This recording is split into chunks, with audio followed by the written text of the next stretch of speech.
And boom. Well, good day, ladies and gentlemen. I just so happen to be in a, shall we say, productive mood and decided to do a live stream the day after the previous one. And this time we are, of course, playing Brutal Wolfenstein. I almost said Project Brutality Wolfenstein, but this is Brutal Wolfenstein. This is actually the version 5 demo. I've already played this just by myself, and I found it to be most enjoyable. I was very impressed by just how well the mod was made. It's actually a lot better in many respects than the version 4.5. It really does modify a great number of things in the game, and actually increases the complexity of the level architecture as well, which I heartily approve of. And of course we have the new music, but the previous version had that as well. Now, I'm a big Wolfenstein fan, as everyone knows. I actually just play it on the second highest, just because I'm trying to focus on actually streaming. This does not get into slideshow levels, thankfully. This is not slideshow Mel in any way, shape, or form.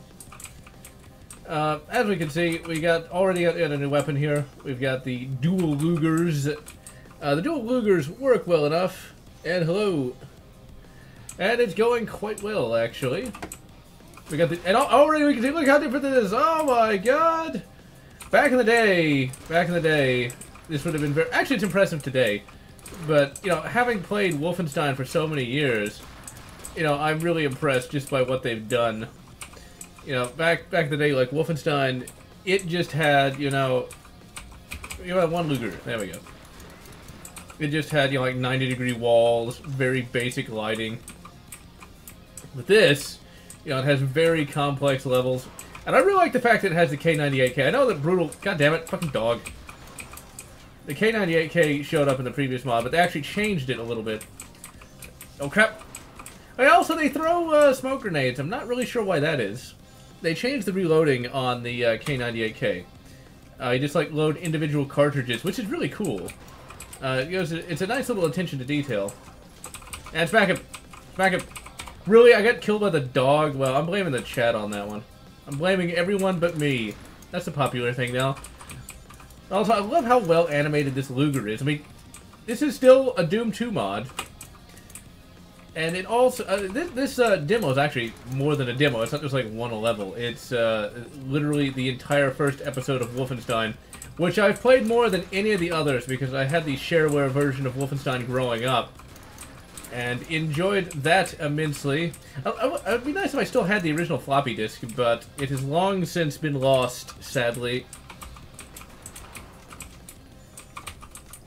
And since this is a brutal-styled mod, thankfully the speed is appropriate.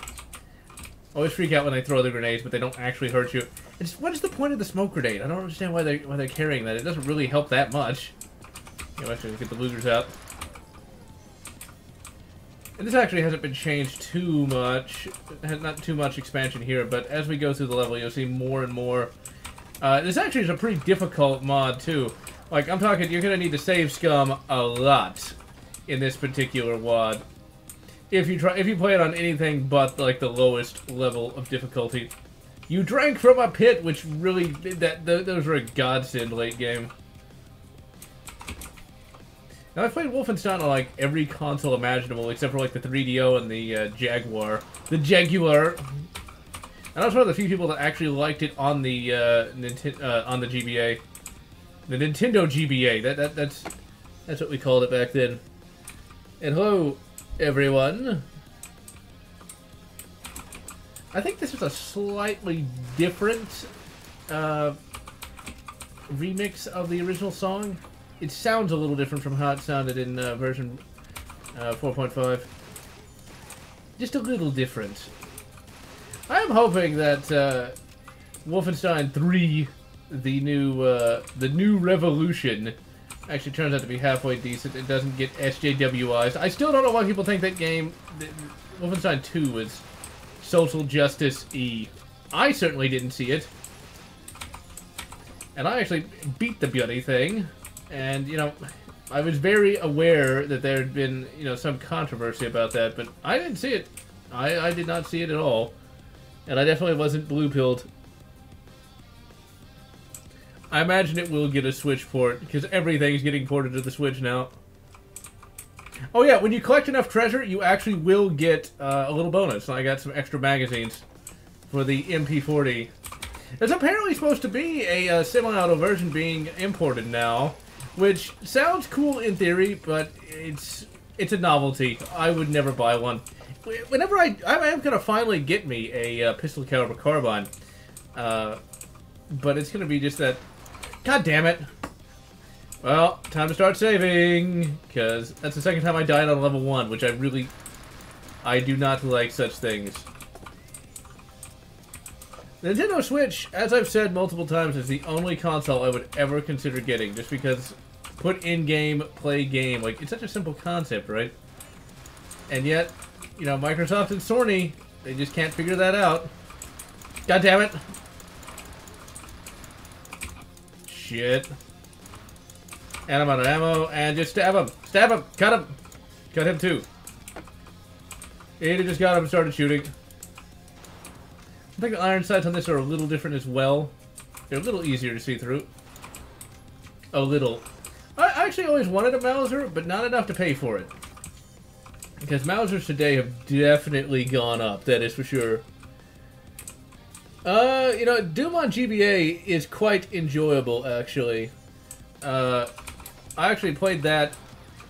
Well, it's not at a funeral. Well, at a funeral, that makes me sound like an asshole. But someone had died, and I ended up having to wait like hours to finally get back. Well, okay, someone had died.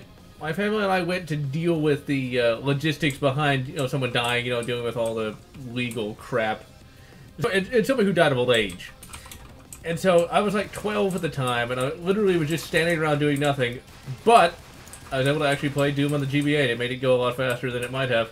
What's funny is that's really kind of an obsolete thing to do. I mean, these days, if you have to wait for an extended period of time, you just have the phone, you know? And back in the day, you had, if you were lucky, a game console. And really, you know, you can only play games for so long. Well,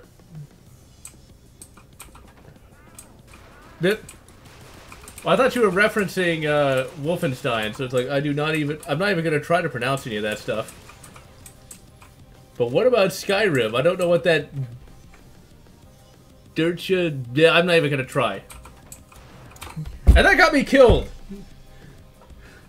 I blame you, William. Yeah, a bit laggy. That's weird. It shouldn't be. I have the nothing else was running, so I don't know. Could just be this is a high traffic time because it is a bit later than usual. It's weird. It hasn't been doing that for a while. Huh. I do not know. I'm looking at the thing. It shouldn't be. And yeah, you can dual wield the Lugers. I've really got to start saving though, because I need to get off the first bloody level. But as I said, it's not an easy wad. I died a shitload in this, trying to actually finish it. And this is only on the second difficulty level. And shoot him. Did he get past the level where he goes home? I don't know. Well, okay. The question is, what's SJW about it? That's the question, you know, I have. It's like, what exactly is SJW? Because I did not see it. I did not see it in the game. And I'm being shot in the back. Got the health pieces. Okay, save. Saving is good. I'm just going to do one, just so it's like at the very top.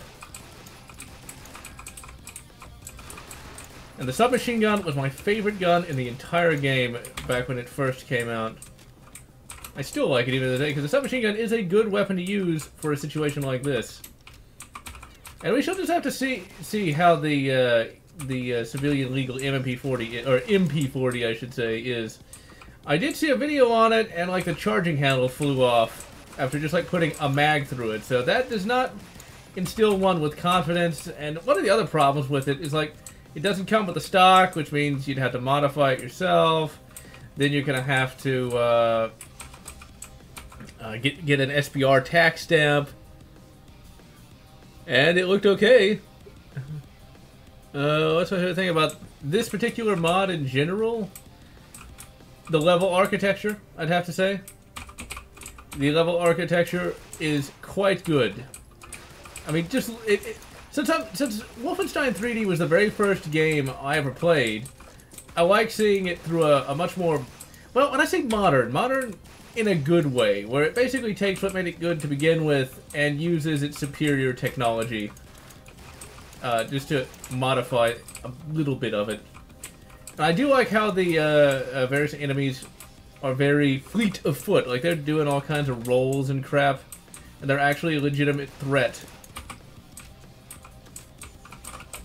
Really, I'd have to say Brutal Wolfenstein is, at the very least, in my top 5 Doom mods of all time.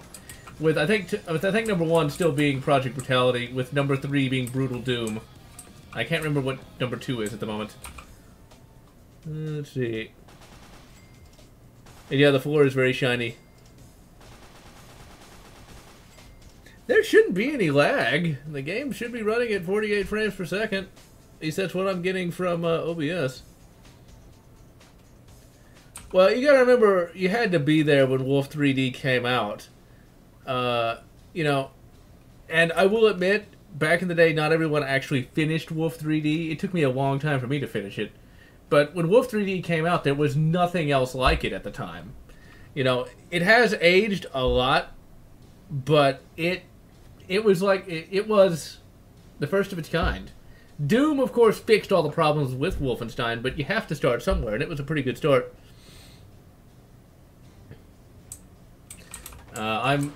I still think Wolfenstein 3D, it's fun, but in very short bursts. I will admit I have not actually finished the entire game in a very long time.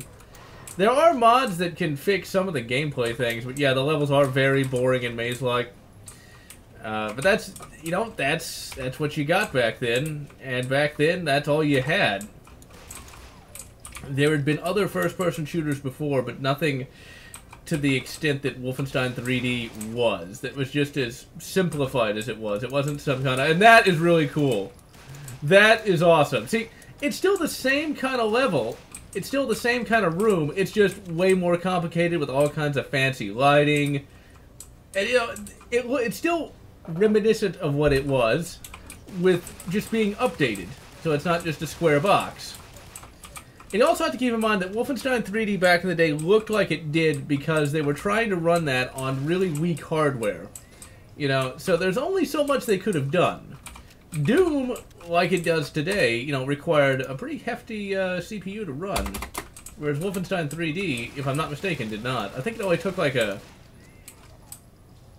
286, maybe? I don't remember the specs that it took. And yes, you can dual-wield the MP40s, and that is awesome. You can't dual-wield the rifles, thankfully, because that would make absolutely no sense. And shoot up. Let's see. I have not played William Shatner's Tech War, although I do know it exists. I played Capstone Software's other game, which was Corridor 7. I still have the old floppy disks as well for that particular game. I know the CD version is better, but all I ever had was the floppy disk version. And Corridor 7 isn't bad. I have not actually done anything review-related for it yet, but I do intend to do so at some point. Although that game runs into the same problems that Wolfenstein 3D does, in that the levels are very boring, but they're not as boring as Wolfenstein 3D levels are, despite being made on the same engine. Well, that's a very kinky weapon, I suppose. 3 and 92. Holy crap. Big sure. Well, you know, playing it back on an old... Well, actually, I got pretty lucky. I played Doom initially on like a fairly small monitor, but then my grandfather got from Compaq, because he worked there at the time, this absolutely gargantuan I think it was either 20 or 25 inches. This massive CRT monitor. It was like an absolute. It was huge. Like, I don't. It might have been just like a 20-inch monitor, but a 20-inch CRT would have had a massive, you know, actual cathode ray tube sticking out the back. And apparently, he'd actually used an even bigger one at work. And he told me at the time that if he actually wanted to bring that one home, he'd have to like cut a hole out of the wall because the fucking back was so long. Oh crap! I'm gonna die. But yeah, Doom back in the day, you know, that's all you had. Wind Doom made it a lot easier though, and you could just go to whichever level you wanted as well. And for the longest time in the modern era, I just played it through DOSBox. I actually discovered Z-Doom quite by accident. I didn't even see a video on it or anything. It just was like, Z-Doom? What is this strange program? And then it's like, oh, you can have all these WADs and everything. Let's see.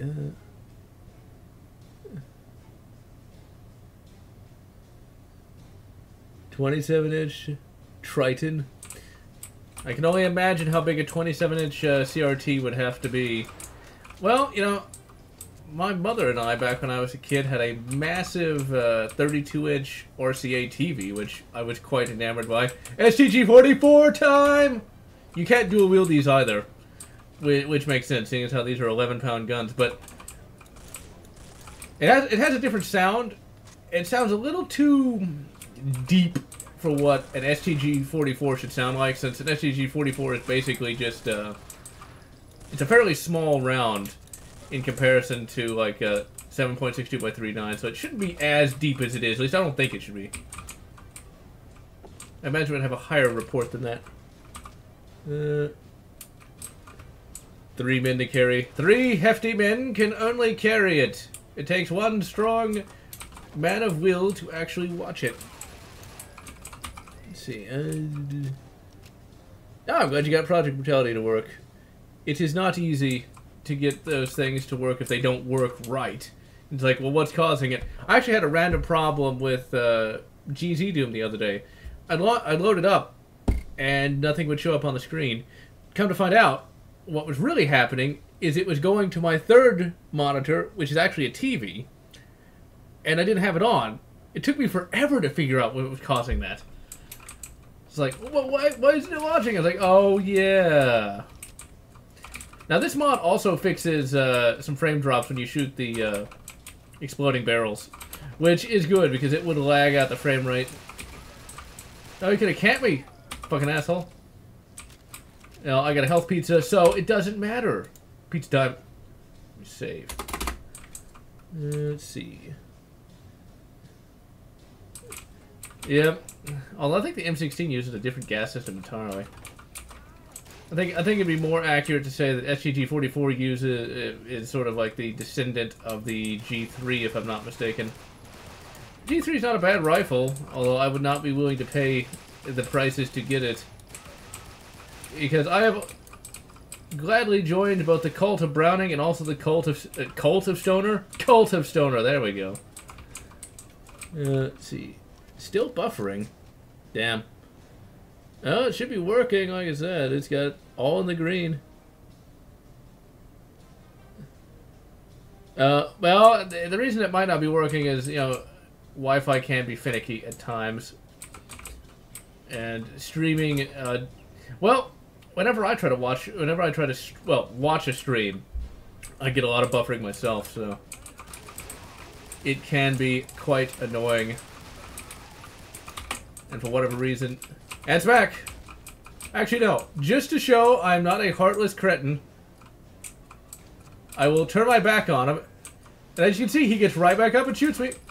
And then gets right back down and surrender. Like, I totally meant to surrender this time, right? The sad part is, it actually happens in real life. And it is pretty bad. Cultist. Yeah, the cultist. I did not play COD World War II. I just didn't have the money to get it at the time, and it's like, yeah, I'm not gonna spend $60. Batman's not the worst superhero. Well, who would be the worst superhero? That guy who welds dogs to people's faces. Although I forget what his name is. Actually, Batman vs. Aliens, he kind of did. I own that comic. He was able to fight him well enough. You know, these rooms here are entirely pointless. Like, I don't need to go back here for anything other than just the treasure. But I always do, regardless. At least these rooms are not nearly as, shall we say, boring as they once were. Yep. Well, that is a stunning indictment of the COD series. You play it once, and you might as well just get rid of it. Because there's not that much replayability when it comes to those particular games, I should say. Yeah, the Cult of Stoner. You know, for the longest time, I always kind of looked down on the old AR, but when I finally got one, it was like, well, you know, I hate to admit it, but this thing is extraordinarily accurate, and it's easy to modify. There's all kinds of parts for it. The big I actually have heard the AR-15 compared to the PC and the AK compared to an Apple. And you know what? That's kind of accurate. It's much harder to modify the AK versus the AR. Still, though, the AK still has that cool factor to it. And it's cool that you were able to shoot a Soviet AK. Like a legit Soviet one, not a semi-automatic civilian one. But really, though, you know, in terms of price, the AR really is probably the best bet these days in terms of a semi-automatic rifle. Everything else is more expensive in terms of, well, in terms of just base cost, and then there's ammo. You can get a box of 100 223s for about the absolute. Well, it depends on what kind you get, though. Like, if you get steel cased will cost you anywhere from $23 to $22. If you get brass cased, you can get it for about $29. So still pretty bloody cheap. If you got a 308 rifle, well, expect to pay quite a bit of money. Quite a bit of money. I hope old Rocket Man doesn't start too much trouble, because then the 223 rounds are going to go through the roof. That's the whole reason why we should hope that Rocket Man doesn't cause any problems. The ammo availability. You gotta have your priorities straight. Let's see. Treasure or bitches, eh? Well, you know me. Treasure's cool, but I know it's mainstream. I felt the same way, but you know, if it works, it works, and that's. Like, I was always a big AK man for years, but, you know, when I finally got behind an AR, it's like, God damn, this rifle is good. You know, what really inspired me to do that was in-range TV. I hate to admit it, but it was like, they're all going on about the AR, and it's like, you know what, I'll give it a try. I gave it a try, and you know what, I haven't looked back since. You know, it was just that fun to shoot. I mean, the recoil impulse is negligible. And when I was able to get, like, I don't remember what it was. It was like this really ridiculously small group at 100 yards. I was like, God damn it. I think I even said something like that too. I was like, God damn it, it's that good. It's like, why? Why? I wanted an AK. Then it's like, well, is the AK really going to be able to do that? And it's like, probably not. The AK is not as inaccurate as people say it is, but at the same time. And then, of course, like, you can really, you know, upgrade the AR. Like you can just buy all sorts of parts, from trigger springs to different kind of bolts and stuff like that, which you can't really do with the AK. Oh, I'm sorry your browser's fucking up. That is quite annoying.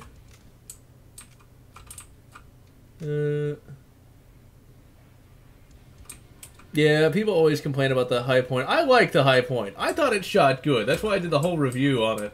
It was like, wow, this super cheap pistol, and like, I'm getting really good groupings with it. It was insane. That was like the third time I shot that when I did the review. It's like, wow. You know, and there was no malfunctions or anything. Now, I did get some malfunctions with hand loads, but then again, I think they weren't loaded quite right. So that could have been the issue. But then that's going to happen anyway with any gun if you have incorrectly loaded hand loads. Like you get the crimp wrong. You know, I really would like to see like a modern day Battlefield 1942. The problem with a lot of those modern day Battlefields is the fact that you can't play against bots. So that means if the servers ever go down or people just stop playing the game, you're kind of fucked in terms of gameplay. Especially since a lot of those campaigns are not even like the real gameplay. It's just something horribly scripted. That's one of the things about Battlefield 3 that it kind of surprised me. It's like, you have this campaign and it's nothing like the base game. FNC. I've seen the name, but I do not recall what exactly it is. I think the AK just has that look about it. You know, it's the AK, you know. It's got that let's see, I think if I shoot this or no, I have to have a grenade. No, I don't. Aha! We got the Hex and Axe. The Hex Axe. Hex backs. Slicey, slicey time! Although BJ must not have the best upper body strength there ever was. Or this axe must be really heavy. Let's see, okay, put that there. I think that slice is slightly better. Nah, fuck it. Probably better just use the lead slingers. They really do like to camp that door. They really like to camp that door. I'm gonna go ahead and save, despite being really, really hurt. I would love to shoot the MG42. I think they're really, really cool. Just because they really do shoot so ridiculously fast. And I remember seeing on the History Channel, back when they used to, you know, not show nothing but goddamn reality shows, showing an old, showing an old propaganda movie, saying its bark is worse than its bite. That's not entirely accurate. And I've heard people today, you know, complain about the MG42 saying it ate up ammo, and it's like, yeah, I imagine it would, but still, that rate of fire, utterly ridiculous. And it couldn't be too bad because people still use it to this day. So, yeah. And yeah, you know, AK-47 is a lot harder core. And the thing is, like, you can make the AR not look really generic. You know, like, you got the Magpul furniture, you know, like the M-Lock and the other one, that rail that I don't really like. I can't remember what that's... God, do I have any grenades? Yeah, I got 3. Sweet.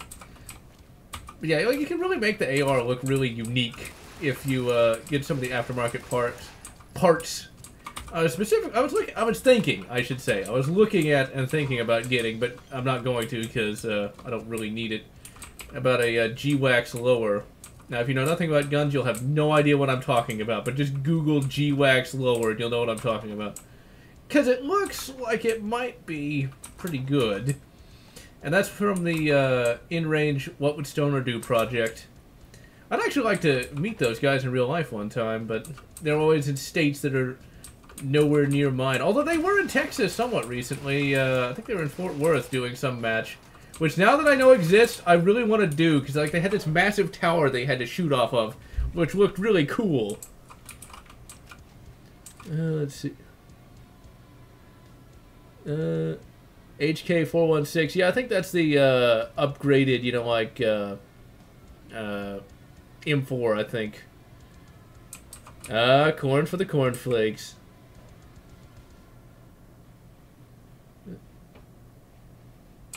Oh, who has guns? Farmers? Farmers' mums. Yeah, double-barreled shotgun isn't bad. I mean, it's better than nothing. I mean, that's what they used a great deal back in the old West times. Because it was cheap and fairly efficient. And, you know, under normal circumstances, it makes for a good personal defense weapon. I mean, if somebody busted into your house and you showed up with a double barrel, they'd probably want to invade somewhere else.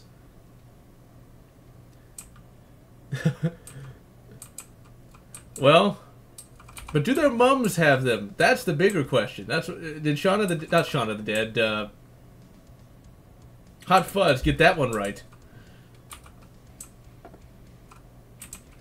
because I actually liked Hot Fuzz more than Shaun of the Dead, and I did not like that third one. I don't remember the name of that. I only saw that third one once, but I kept Hot Fuzz on my old PSP for years because I loved watching it so much. I found Hot Fuzz to be the funniest of it all. Like, it had the most snappiest of the dialogue. Shaun of the Dead, you know, Shaun of the Dead, it had decent dialogue, but not quite. It just wasn't quite as funny. Whereas that last one was just, God, that last one. You know, aliens, robots. To me, it lacked any redeeming qualities whatsoever. Hence why I saw it once and can't even remember the name. And then it like had that weird ending that was like post-apocalyptic. And it's like, well, what was the point of that? That's not really funny. 4:23 a.m. Let's see. I'm trying to keep up with the shit. Would you be prepared to win against a cyber even if one appeared in front of your house? Now that's a difficult prospect. Just because since it's shooting missiles, it's going to be very hard to actually fight against it because there's no good cover where I'm at. Like, it would literally be able to blow apart everything I could hide behind. In terms of, you know, being able to take it down, you would need a fairly high caliber rifle, you know, like a 50 BMG or 668 Lapua. I can't remember the number on that one.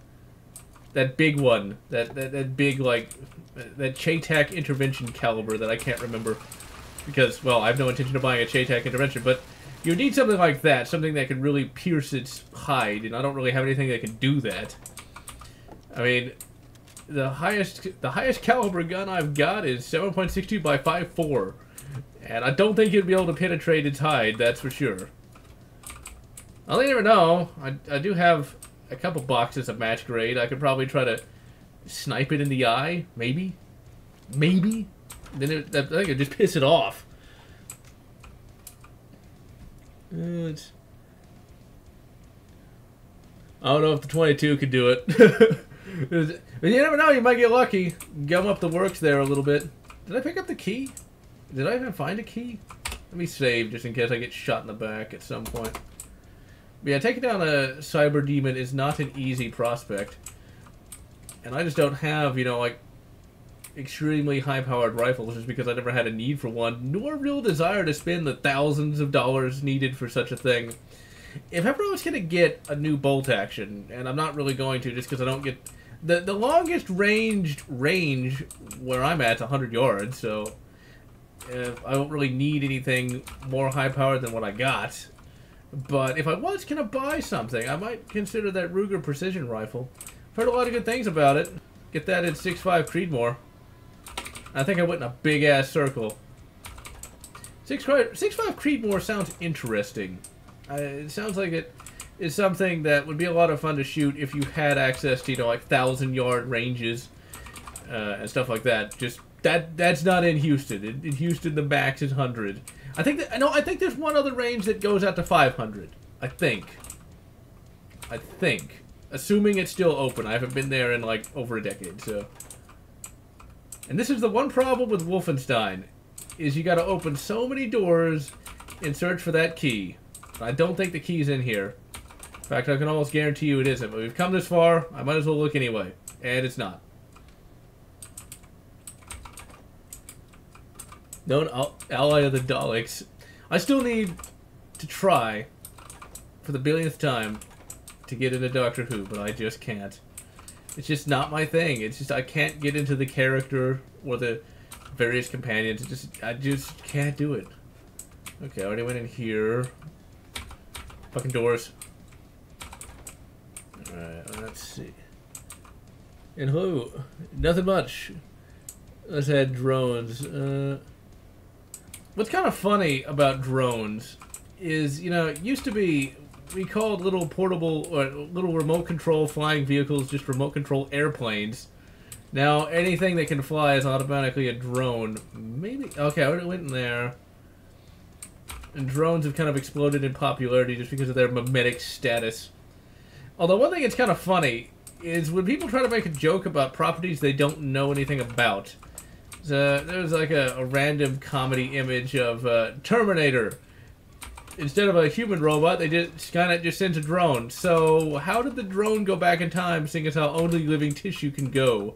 Although actually, I can say how that would work. Literally just like put some flesh around it and then have it break out of the flesh. I mean, that technically RoboCop did that.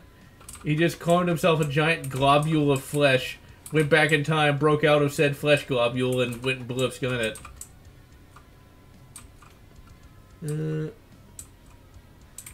I don't know if I'd go that far about Doctor Who, because the episode that I saw was him fighting a giant snow globe. And some really crappy CGI alien snowmen, which just, that did not endear itself to me. It was like, I don't know, maybe you have to be in the right mindset to appreciate it, and I just am not.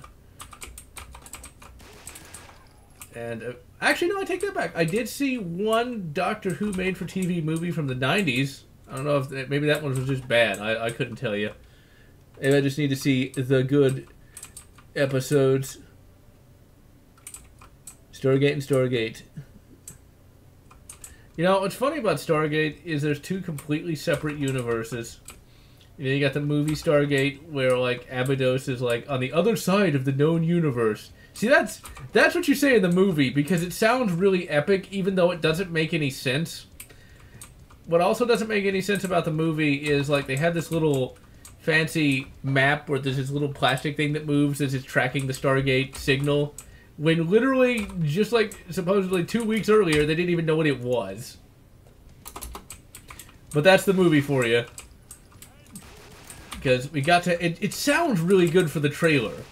You know, it sounds like it's on the other side of the known universe, instead of like, it's the closest planet to Earth. It's trailer speak. Finally found that goddamn elevator.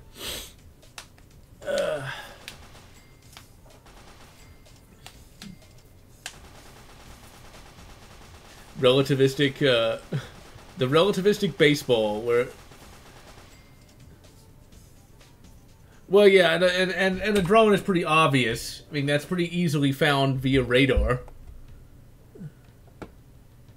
Yeah, no one knows about it. See, that's one of those things you just gotta repeat to yourself. It's just a show. You probably should just relax. Because it makes no sense to keep that secret. I mean, when you've got humanity literally on the line, telling more people about it so that more scientists can be recruited, so that more, you know, workers can work on the ships. I mean, that... It doesn't make any sense, but you know what? It's still fun. You just gotta avoid... You gotta avoid thinking about it, you know? And just enjoy it for what it is. Now, there's a science fiction book I'm reading now that deals with something like that. It's where a fleet from the future of the 23rd century gets sent back to 1942, and they don't even consider keeping themselves secret. In fact, there's a particularly hilarious dig at the Prime Directive, too, saying that it was only a bunch of social justice warriors, although they're not called that. It was only because of them that it was ever adopted. And we think about how terrible the Prime Directive really is. Well, the Prime Directive in the 24th century. And you'll notice that any real captain will break it all the goddamn time. There's a number of books that deal with the Prime Directive that are really, really good and show just how bad it really is. Like, okay, there's a Star Trek Voyager book. What was that called? I can't remember what it's called. It's got a picture of 7 of 9 on it, and it's green. So whichever one that is. And yeah, a secret space program is cool, but, you know, it still doesn't make a lot of sense. Total War Civilization series. I have not played any of the Civ games, although I own Civ 3 and 4. The thing is, like, do we know if humanity couldn't handle aliens? Humanity handles a lot. You know, like, for example, you know, people handle changes better than I think show writers think they do. It's like, when you know just how dangerous the universe itself is, at any time, we could be hit by a gamma ray pulse and literally killed instantly. That's pretty hard to deal with. And besides, when it comes to, you know, the concept of being wiped out by an alien species, if people can't handle it, they kind of have to. Otherwise, they die. It's hard to say. But it's a Section 31 book, the Star Trek book I was mentioning. But I can't remember where Section 31 comes into play in that book. It's been so long since I've read it. But ultimately, what happens in the book, Voyager finds a slower than light craft trying to leave a system that's about to go supernova. And Voyager is like really considering not helping them because, remember, Prime Directive. They have to be going at warp. If you're going slower than light, it's like, fuck you. You get wiped out. It's like, come on. They're in a giant spacecraft. It's like, it's a big spacecraft too. It's like they loaded up all the people they possibly could into this one spacecraft and are trying to leave their system before the sun goes over. And it's like, why won't you help them? What kind of sense does that make? They eventually do help them though. Like, when I'm talking like a big spacecraft, I'm talking like several thousand kilometers long. Now, how many kilometers in a gallon, I couldn't tell you. But it's like, that's where that whole Prime Directive thing just really falls apart. It's like, well, you're advanced, but you're not advanced enough. It's like, if you were going at warp 1, you know, then we can help you. You know, if you're going at warp 1, it's okay. Or if you're going like at warp 0.5. That's a thing from Star Trek the movie. It's just like, why? It's an asshole thing. But then again, there's other problems with Voyager. It's still a good book though, just because it explores some cool concepts, as Star Trek should. Really, when it comes to the Star Trek books, I'm a moderate fan of the Star Trek books. They never quite get as good as the TV show at times. There's some that are, some that aren't. Yeah, just depends. I don't think there would be massive suicide. I don't think that would happen. Oh wait, I think that's being a joke. And 709 is a pretty cool character, but, you know, Voyager had a lot of problems. I thought 709, as a kid, I thought 709 was great. Mainly because she was very attractive and was kind of a robot woman. But you ever notice, she's kind of an asshole, you know. But then again, it's explained that, explained by the fact that she has no social skills. However, I will say this, though. In one of the books I've read, she was rescued from the Borg Collective and actually was human. Well, she was already human to begin with, but she was not, you know, a former Borg drone. She was actually, you know, much more expressive emotionally. And I liked her character in that way better. I think it just quick saved. Also, we got some epic Return to Castle Wolfenstein music. And I'll check the chat after I don't get shot by all these guys. Shit, get some cover. This is definitely a cover base, and I'm being shot in the back by heavy SS man. Those guys take like a shitload of shots. Let's see. I don't know. I just am not that big of a fan of Voyager. Voyager has some problems. And when I was a kid, I really thought Kate Mulgrew was quite attractive. And yes, I have played Corridor 7. I played that as a kid. I have not played it in many times. Many times? I've not played it in a long time. There we go. If Borg invaded Earth in the modern time, yeah, we'd probably die. We don't. That is a topic that has come up a lot in a number of sci-fi books I've read. That humanity has absolutely no space infrastructure, like at all. There's some satellites and one space station. Actually, no. I think there's a Chinese space station and it's out of control and about to crash. You know, we don't have, you know, any orbital habitats. We don't have any orbital defenses. We don't have anything that can even really get off the ground. We're using, you know, 60s tech. I don't know if Soyuz is 60s tech, but still, you know, if any alien species showed up, like today, we would be screwed. Because all they'd have to do is park in orbit and just start dropping asteroids. That's all they'd have to do. Just start dropping asteroids. And we would be fucked. Future's End wasn't bad, but, you know, it felt very 90s. It felt very dated. Also, it had Sarah Silverman in it for some reason. Let's see. The actress who played Kess has fallen on hard times. I think like she got like arrested for like child abuse or something. Something really, really bad. I don't remember exactly what it was, but it was something that you wouldn't expect. Kess was a character that she was interesting in theory, but they never did much with her. They didn't really know what to do with that character. For me, Voyager will always be a very flawed show, and it's vastly inferior to DS9. Having not seen STD, I do not know how it ranks with that. Most of the Star Trek shows are at the very least adequate. Voyager, I still think, is tied with Enterprise for being particularly bad. However, Enterprise got way better in the 4th season, which is why it was canceled. If Enterprise had been able to survive past its 4th season, if a Reaper came to Earth, we'd all die because we have nothing in space. I actually saw the Mr. Plinkett review of Star Trek First Contact. I still have my floppies for Corridor 7, actually. And yeah, Enterprise meandered a lot. Then there was the Xindi thing, and the Xindi weren't very interesting. When they finally started talking about, you know, the Romulans and all the crap they could do, that's when the show got good. When they got a new showrunner, they really figured out what it needed to be, which is why it was immediately canceled.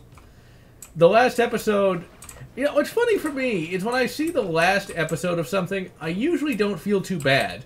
The last episode of Enterprise is terrible when you actually think about it. But for some reason, I really... Actually, no, it's not for some reason. It's for a legitimate reason.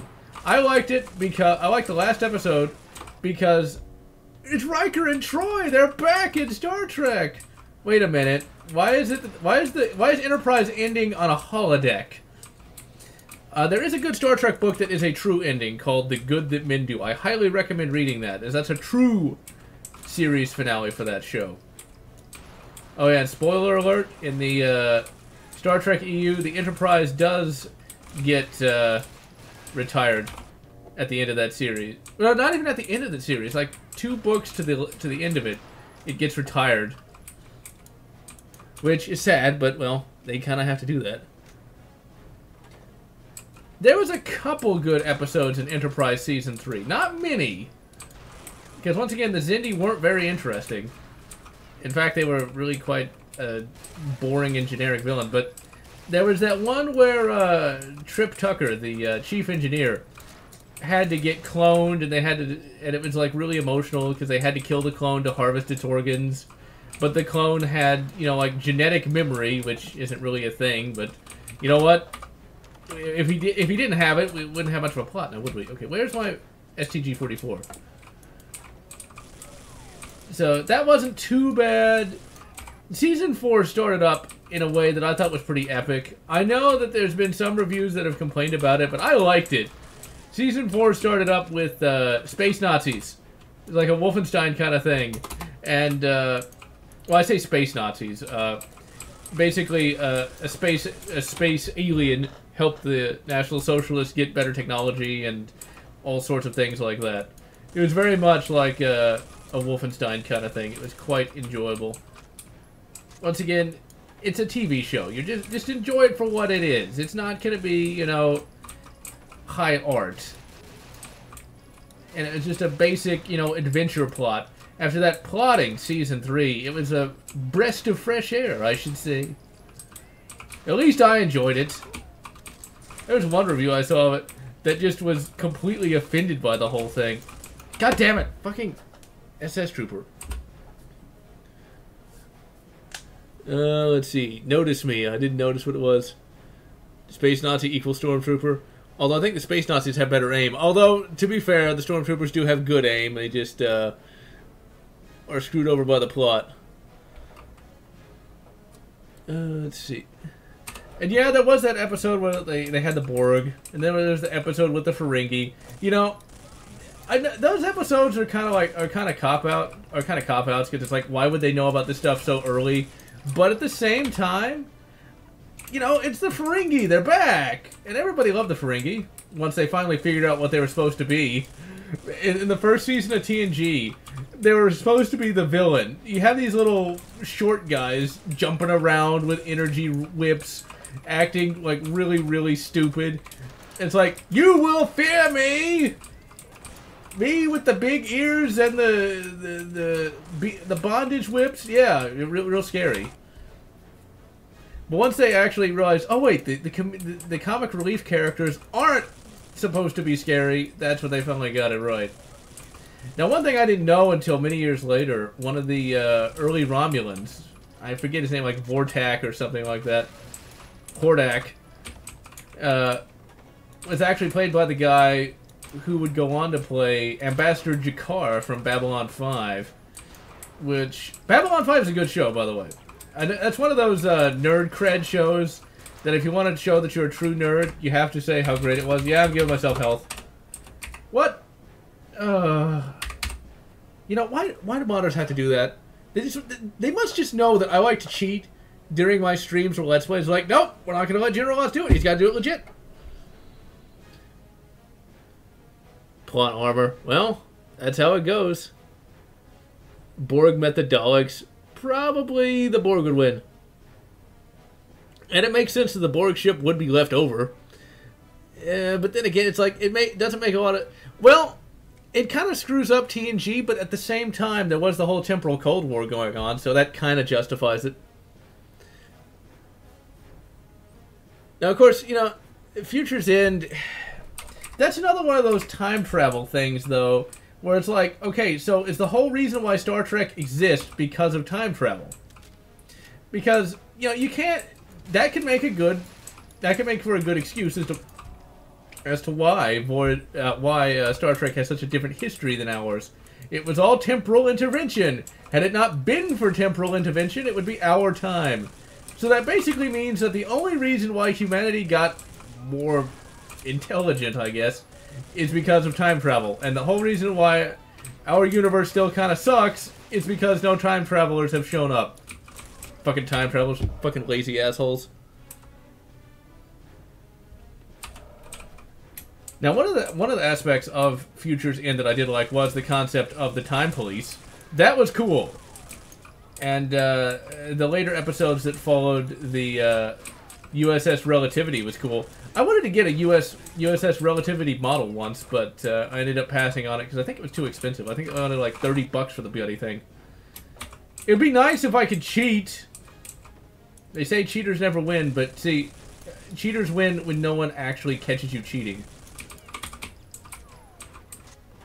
And toss! Like how I have to look at the grenade and wonder what it is, and then finally throw it. Okay, save.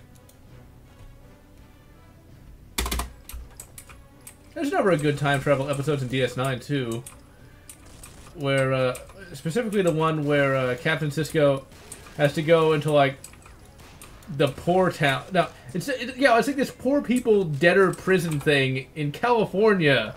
I wonder if California's gonna take some pointers from that, because that's a California thing I could see happening. Truly, the best state in the union. God damn it! This actually is a pretty difficult part of the game. Difficult part of the mod. You know, if you change history, you never know. It's hard to say. Master Chief versus the Borg drone. Well, if the Borg drone adapts to Chief's weaponry, he can literally just rip it apart, because Chief has super strength, after all. DS9 is very much worth watching. There's multiple ways to watch it. Netflix is one of them. What's funny is it's very fashionable to like DS9 today. That's a show that back when it came out no one really cared about, but I assume the internet latched onto it for whatever reason, and now everyone's like, DS9 is the greatest show ever. I mean, it is, but I liked it before it was cool, therefore I am better. God damn it, these guys are tough. Okay, I'm gonna run. Just fucking run. Actually, and then of course I take out a gun that has no ammo in it, and now I'm gonna be shot to pieces. And that came true. It's not illegal at all. Death Note. I have not seen any of the Death Note stuff just because I've never really been into that. I'm aware of it. I know it exists. I know there's a Netflix, like, Americanized version that apparently is supposed to be halfway decent. Talking about Netflix for a moment. Well, not Netflix in particular, but there's apparently this new... Well, there's not apparently, there is. There's a new Godzilla out. Godzilla anime. I tried to watch that literally today, and I was bored to tears. Well, maybe not that bad, but... Come on, blow him up! Sweet! Come on, reload already, goddammit. Fucking bolt actions. God damn it.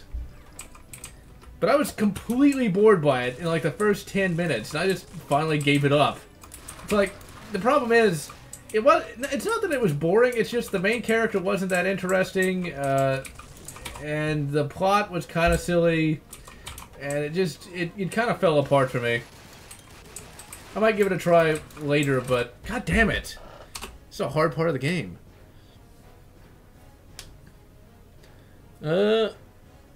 TOS is a lot better than people say it is. TOS is one of those shows that everyone says it's really dated and old-fashioned. It really isn't. It's people who haven't watched it that are talking about it that say it is. But when I actually rewatched it in 2017, it was better than I remembered. Like, far better. I like to see put on the Netflix Stargate SG-1. That way you don't have to have the goddamn DVDs. Which I do, but still. Stargate. Because Stargate SG-1 is an absolute... God damn it. Fuck. Okay, run over here. Get shot in the back and die. I shouldn't have saved with just 23 health because I have to... Fuck it, run. Fucking charge in. Charge in anyway. Come on, get over there. Okay, that was completely pointless, but you know what? I don't care. And I can't toss right now because I'm dual wield. Oh, god damn it.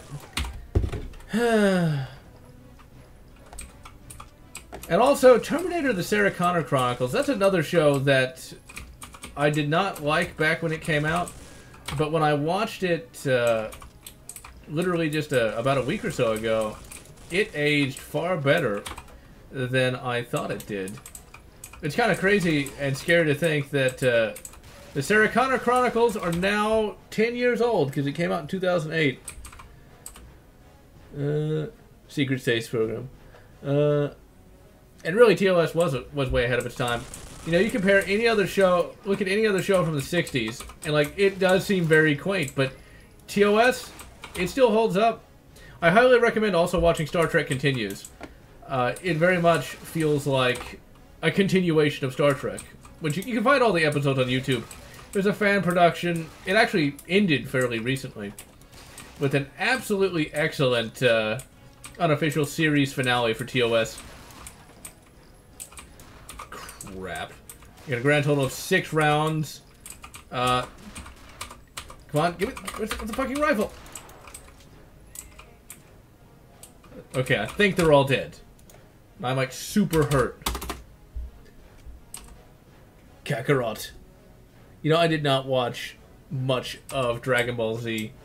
Dragon Ball Z, it came on at the time when I was the right age. I could not get into it. I didn't think Goku was that cool. I didn't really... I just didn't like it. There's just a number of things about it. I just didn't like the... If I don't like the characters, I can't really watch the show. It's just like... It doesn't, I don't want to say it bores me, it's just I can't get into it. I just can't keep sitting there week after week or hour after hour if you watch it all together. I mean, I know it's supposed to be like super hilarious and all the rest. It's just... I didn't feel it. I didn't even like Dragon Ball 1, where like Goku was a kid. I tried to watch that and... Well, I mean... It did not click with me. It did not click with me at all. Let's see. So Oh yeah, they actually redid that. They actually did a follow up to that episode, that Greek gods episode. That episode got a revisit in Star Trek Continuous, and I actually brought on the original some original actors from that episode. They're like 80, but they can still act. It was really cool. So I have never heard of that. I don't even know how you pronounce that. And my favorite Wolfenstein game is still going to be Return to Castle Wolfenstein. This has all the perfect elements to it. This doesn't count because this is a mod. And Wolfenstein 3D, I have not played all the way through in many years, but Return to Castle Wolfenstein, I can load that up right now and play it and really enjoy it. Because it has aged tremendously well, and it's just a fun game in terms of gameplay, and the story is not as front and center as I would like, but it's still pretty good. I'm not going to say it's a masterpiece of a story or anything, but it's still entertaining. Oh god damn it! I'm gonna die because I well, yeah, I did die. Okay, where's my rifle? Be sure to miss that first shot because I am great. Ninja. Oh, I never watched Notaro. I just never was into that sort of thing. Second favorite Wolfenstein game? That's a good question.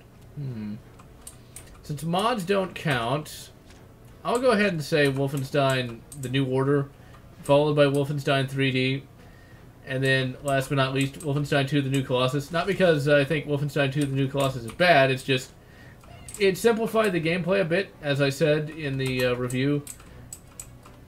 And it's not any better than Wolfenstein The New Order, and just the simplification really knocks it down a little bit.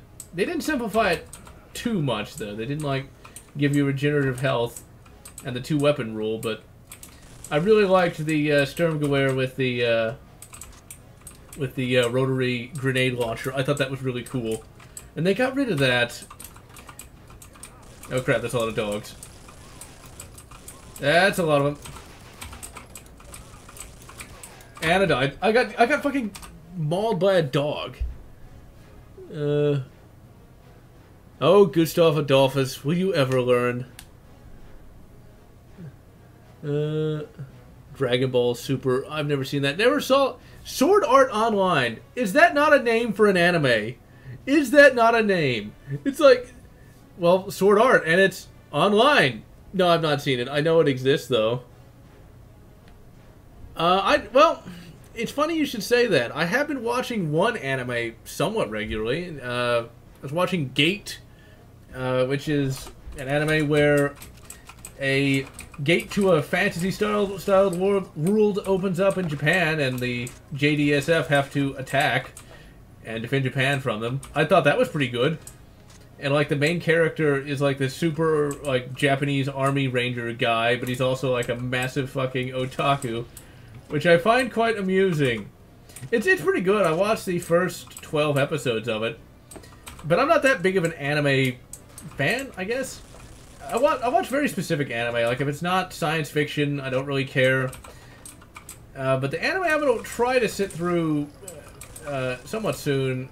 I'm going to try to finish Space Adventure Cobra, which I really enjoyed.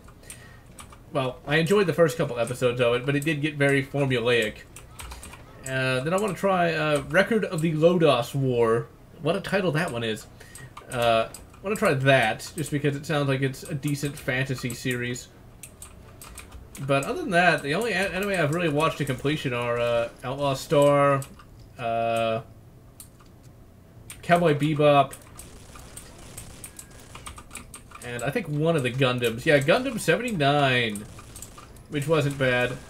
I actually watched Gundam 79 like way back in the day when it showed up on the Sci-Fi channel. And I watched a few episodes of Gundam Wing, which I didn't like that much.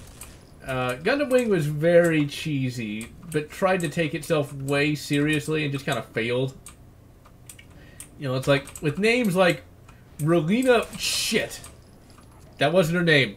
This name's actually worse than that. Like, being named Relina Shit is bad, but Relina Peacecraft? Like, seriously. Oh, the Swedes. You don't have the population to take all of Europe. You just don't have... You just need to focus on having more kids, then you might be able to do it. Then you might be able to. And don't take on Russia. How you can be able to take? How you can be able to occupy that? Anime suicide scene. I don't know. I haven't really played that. Oh, Hellsing! I watched that Hellsing Ultimate one.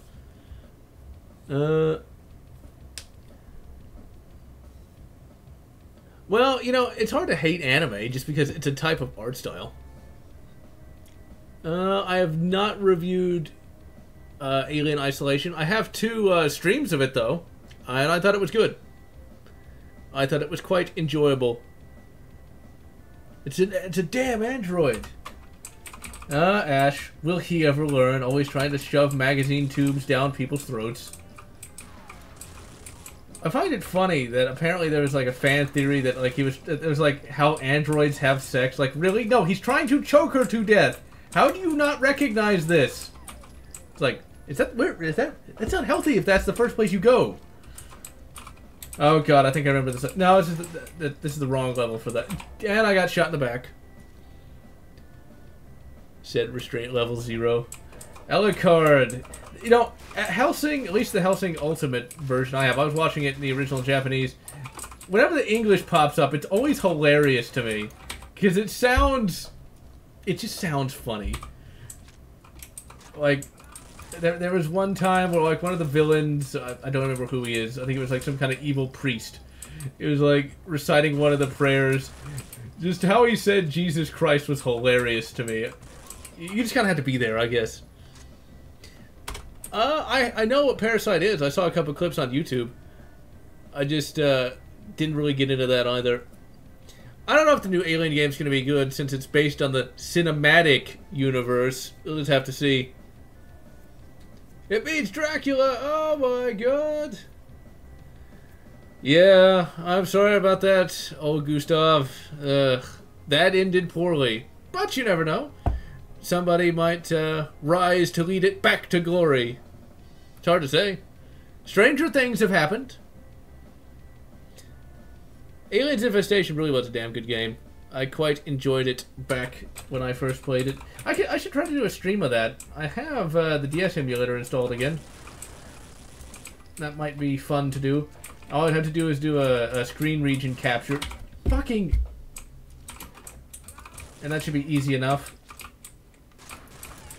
I think there's actually a new DS emulator out now, but I forget what it's called and I haven't downloaded it. I just downloaded the old one from back in the day. DS Yumi or something like that. And yes, Alien Infestation is terrible. And better late than never. I know, that was hilarious. The way he pronounced Jesus Christ was fucking hilarious. It's like, it was completely random too. It's like, here they're speaking Japanese, and then it's like, the Lord Jesus Christ. No, that's racist. I'll be taken down. But still, it's fucking hilarious. It's like, I did not expect that. Like, at all. God damn it! Fucking again! Now please enjoy the sight of my wall as I go away for just a moment.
Well, that didn't take very long.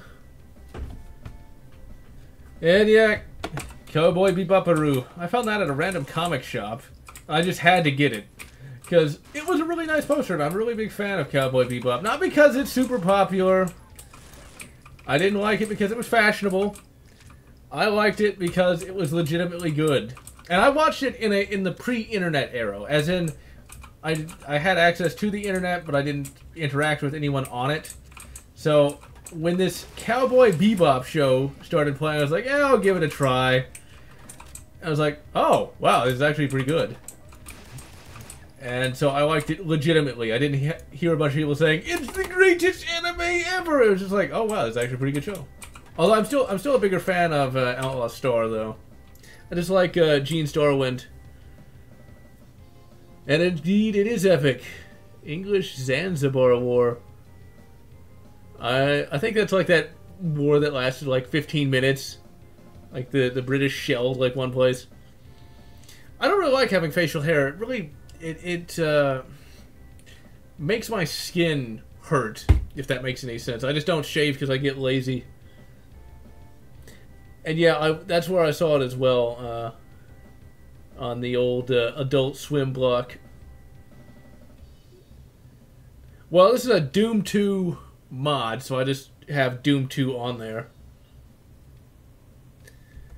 And yeah, having to watch... The funny thing about Cowboy Bebop is... I watched it without knowing how it started, and it's one of those... Well, a lot of shows back then were very episodic. Oh, I'm literally drinking the pools of blood because I'm that hurt. BJ is literally hurting so much, he is drinking the blood of his enemies to gain strength. Maximum... God damn it. Maximum strength. Am I really back here again? No, I got some more blood, though. I'm at 9 health. I shall drink the blood of my foes to gain their spiritual powers. Let's see. Blood Reboot. Actually, I downloaded that mod the other day that remakes the first episode in Unity. Although, when I went to ModDB, it did say that the mod has been abandoned, which really sucks. Yeah, well. Blood never got the respect it deserved, because it was a good game, although fucking hard as... It was hard as hell. What do you mean I can't drink the pool of water? What the hell? Yeah, well, I'll just eat the ground food. Cadillacs and Dinosaurs. Yeah, I was going to review that game, and possibly the comic, but I just never got around to it. The Cadillacs and Dinosaurs game is really fun because it's a Capcom beat-em-up. And, like, you can literally punch a T-Rex to death because 90s. And it's one of those beat-em-ups where you can actually get guns. Except they don't really work like guns, it just works like a different kind of punch. Like, you can literally just empty an entire Uzi into an enemy and they can still survive. And what's funny about Cadillacs and Dinosaurs is it's literally just, it's such a random thing. It's just like, Cadillacs and dinosaurs? I think there was a lot of something being smoked during that. It's like, bro, it's like, we can come up with the greatest idea ever. What if we take, like, cars and then put them, like, with dinosaurs? The greatest story ever. They still made it work. And it sold, I think, a shitload of toys. And yeah, there was an animated show, although I never saw it. There was a comic book, of which I had one randomly as a kid. And then, of course, there's that awesome Capcom game, which is... It's one of the greats. Capcom could always make really good beat-em-ups. I think it even used, like, the same engine as the AVP arcade machine. Don't I look like I know how to play a video game? Let's see. Ugh, Prometheus and Alien Covenant. Ugh. You can swear to anything so long as you can own up to it. Well, I thought Chuck Norris just needed to do the little Vulcan neck pinch. Well, that escalated quickly.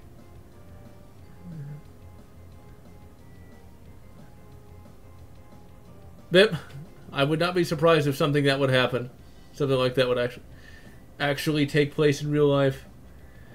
The aliens created humanity. That's just so silly, though. It's like, ugh. I don't know. And I've not seen Alien Covenant. I don't know if I want to. It's just... it seems like each of the new Alien movies just get worse and worse and worse. You know? Just takes my childhood and does unspeakable things with it. Along with the bloody modern day... God fuck. Along with the modern day Star Wars movies. You know, I'm not going to just shit all over The Last Jedi just because that seems to be a popular thing now. Rogue One really pissed me off, though. It pissed me off in general just because we all know how the Death Star plans were really found, and that was thanks to the old Kyle Katarn. It was the first mission of Dark Forces. What's really hilarious, though, and I intend to review this at some point, is there's actually a Last Jedi comic where... I could say it the funny way, or I could say it the politically correct way. I'm going to say it the politically correct way. There's a character with special needs that thinks he's a Jedi because an asteroid literally cracked his brain open, but he survived. And Luke thinks he's the Last Jedi. I'm not even joking. This is real. Look it up. And he just calls himself Jedi because, once again, asteroid cracked his skull open and made him special needs. I could put it a different way that would sound way funnier, but I don't want to get taken down by YouTube. And you never know, Quake might get a super remake. It's hard to say. I think they're really quite cool, although what's considered a MILF today is not necessarily accurate. Ancient Aliens. God, what happened to the History Channel? You know, Prometheus, I didn't enjoy it. The thing is, I knew from like the first 5 minutes what kind of movie it was going to be. I knew it was going to be an art movie. Because it's like they had that long panning shot of the water, and it's like, oh god, that's what it's going to be. It's going to be one of those, and it was. It's just, I couldn't get into it, you know. And Star Wars, the new Star Wars movies for me, you know, I grew up with Star Wars, but more than that, I read all the, well, at one time I had read all of the EU, so I know how things are supposed to have gone, and then when they didn't, and then what they did to Han, it's just inexcusable. What they did to him, you know, or Luke, I mentioned this in the Dark Empire review. The milking scene, anyone? I know that's only one scene in the movie, but it's the character they chose to portray doing that. Just, it really caused me a great deal of annoyance. It's like, you can't do that! Can't do that! Oh crap. And yeah, where it's like, what if the engineer was Jesus? It's like, yeah, I don't know. I just felt like they were trying too hard with that whole thing. It's just like, we're trying to make art.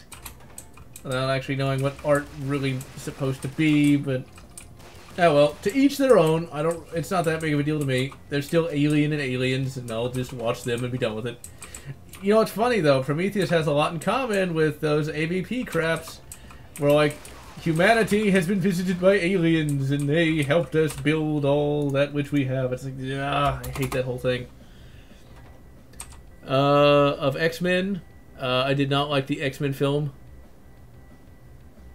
I did not like the X-Men film back when it came out, actually, because I grew up with the animated series, and I thought it was going to be like that, and then Rogue was a complete wimp and couldn't fly and had no super strings. It was like, what is this? And it was so Wolverine-centric, you know? I was never a big fan of Wolverine. Everyone else was, but I never liked him that much. For me, I was always a big fan of Cyclops. Not just because I wore glasses, but just because I liked his character. And really, you know, it's funny when it comes to those kind of characters, like, which character would you want to personally be? Wolverine, who, you know, has no real ties to anyone, who's always surly and angry all the time. Or Cyclops, who, you know, he doesn't get to, but in theory he does get to live happily ever after with Jean Grey. Obviously, you know, it's a comic book, so he can't, but if he could, I'd still rather be Cyclops, even then. Let's see. Milking scene. I'm not a big fan of AVP for the Xbox 360. My opinion has cooled over the years. Back in 2012, I made a review where I shared my feelings that were contemporary at that time. These days, it's like, at least it's better than Colonial Marines. Oh, it's not like you had to try hard to do that. And no, I'll be taken down from YouTube. Ancient Aliens, though. I think one of the things, neither. It just comes down to body count to try to figure out the difference. Let's see. Ancient Aliens. The only time I actually kind of liked that was in Battlestar Galactica. But it's like, I don't know. Ancient Aliens just don't... Oh, yeah, and Stargate. That also works as well. I forgot about that. But then again, Battlestar Galactica, the modern series, ended terribly, though. It's like, that was not what I was expecting to have happen, and it just was really annoying. Anytime no, actually, hold on. Let me back up. The idea that technology is bad only comes from idiots who have never actually stepped outside in their entire lives. And that whole anti-technology ending to Battlestar Galactica, keep in mind, these people are from space. They chose to give up regular food, language, and a variety of other things. Brilliant job. But anyway, that's one of the things that gets me from sanguine to bilious in 3.1 seconds. Because, like, you need technology to not die, to not starve to death, to not die of a disease. You need that. And yet, people who literally have never been on a camping trip, never been outside, never had anything, are like, technology bad. It's like, come on. Give me a break. You wouldn't last 5 minutes if you got parachuted into a fucking forest or something like that. But anyway. Let's see. The History Channel might as well be the reality show channel. Colonial Marines, if you get the PC version, it's good for a laugh. I have not seen JoJo's Bizarre Adventure, but I know it exists. I know it's a thing. Oh, I spoiled BSG. But you know what? It's over 10 years old, so you know what? It shouldn't matter. And besides, I saved you a lot of anger and discontent. Okay? Just imagine watching the show to that point. Watching it every goddamn week. Religiously, only to find, oh, that's your lot. Although, I started hating it when, towards the end of Season 3 anyway, so there's that. I won't say what happened then. I'll be nice. The Predator could be good. I'm hoping it is. It might be. It's got Shane Black behind it. And I know the new Alien game is being planned. I don't know if it's going to be any good, though. Since it's going to be based on the cinematic universe, we'll just have to see. That's the thing. I'm very... After Alien Isolation, you know, I'm cautiously optimistic. At the same time, we all know what happened with Colonial Marines. I let myself get hyped for that. And I was most displeased by that. Hey, I earned a brutal health bonus. Let me save before I get shot to pieces in here. Let's see. Current favorite meme? I don't know. I don't really follow memes much. I usually make my own half the time. Oh yeah, this is oh crap! I usually make my own when it comes to memes. They usually come from something that I personally say randomly. What's funny is there's a meme that cropped up, I think, like last week, that's about the way. I don't know the context of that one. But back in the day, when I used to play Sins of Solar Empire, I'd always constantly say, I'll find the way, because that's what the little scout frigate, we'll say. Although, for the longest time, there was a meme that I had where I would randomly say Shu-Ah Wuji. I don't know what that means. It was something I heard in the Outlaw Star theme song. And so when I'd be playing a game, yeah, I'm just gonna Shu-Ah Wuji right over there. I don't know what that word means, but I would use that all the time. It's just that, like I said, I make my own memes. I'll just do that randomly. So we're just gonna keep Shu-Ah Wujiing all through this goddamn level and finally finish it. This is a much easier level than the previous one. Now I gotta find the fucking door. I think it's over here. I already found it once. No, wait, yeah, that is a problem. Sometimes there'll be so much blood on the wall you won't know where the fucking door is. Stalker. Yeah, I played it on once back in the day. Missing in recent FPSs. You know, it's one of those intangible things. Many of the recent FPSs just lack, it feels like it lacks a bit of heart, a bit of soul. It feels like it was made, you know, to check boxes, not with artistic vision. Like, this mod has a lot of artistic vision. And you can tell this in, like, its little details, where it gets certain levels just right, where they know what they're remaking, and they're keeping it just... where they can get it just right, you know? The gameplay is just right. It's just on the right side of difficult. Really? Fuck you! Elite SS motherfucker.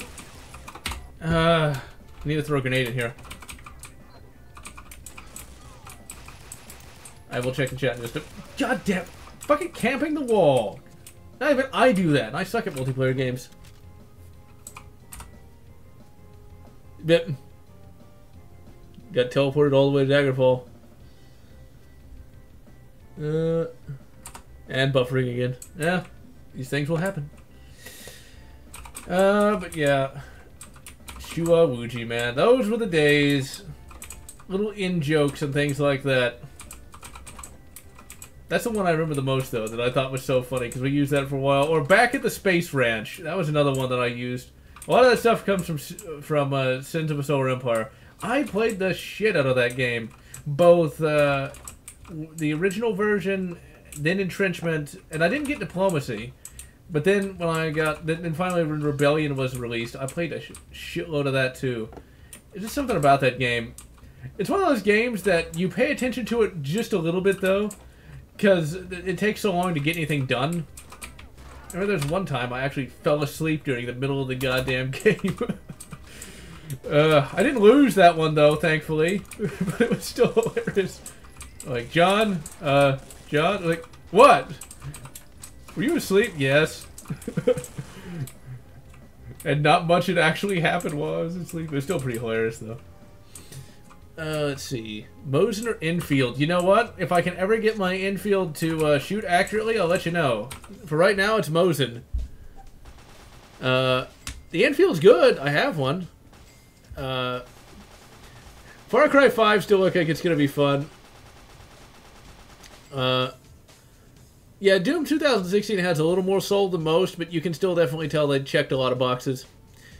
Once I can finally shoot that infield accurately, I'll be able to tell one way or the other.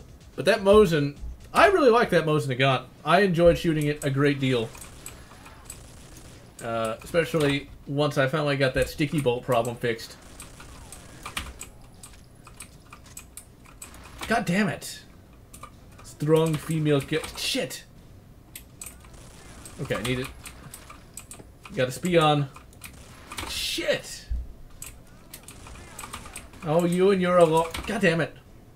Oh, I might be screwed. I might be screwed. Since I can't do any cheats. Wait a minute, hold on. No. I'll try it 3 more times. Okay, reload. Okay, I cannot reload. Short, controlled bursts. You need to go. Those guys take more damage than the basic troops. And they do more damage. I can only take 1 hit from him. Okay, got him. Save. Okay, then we'll go right around it.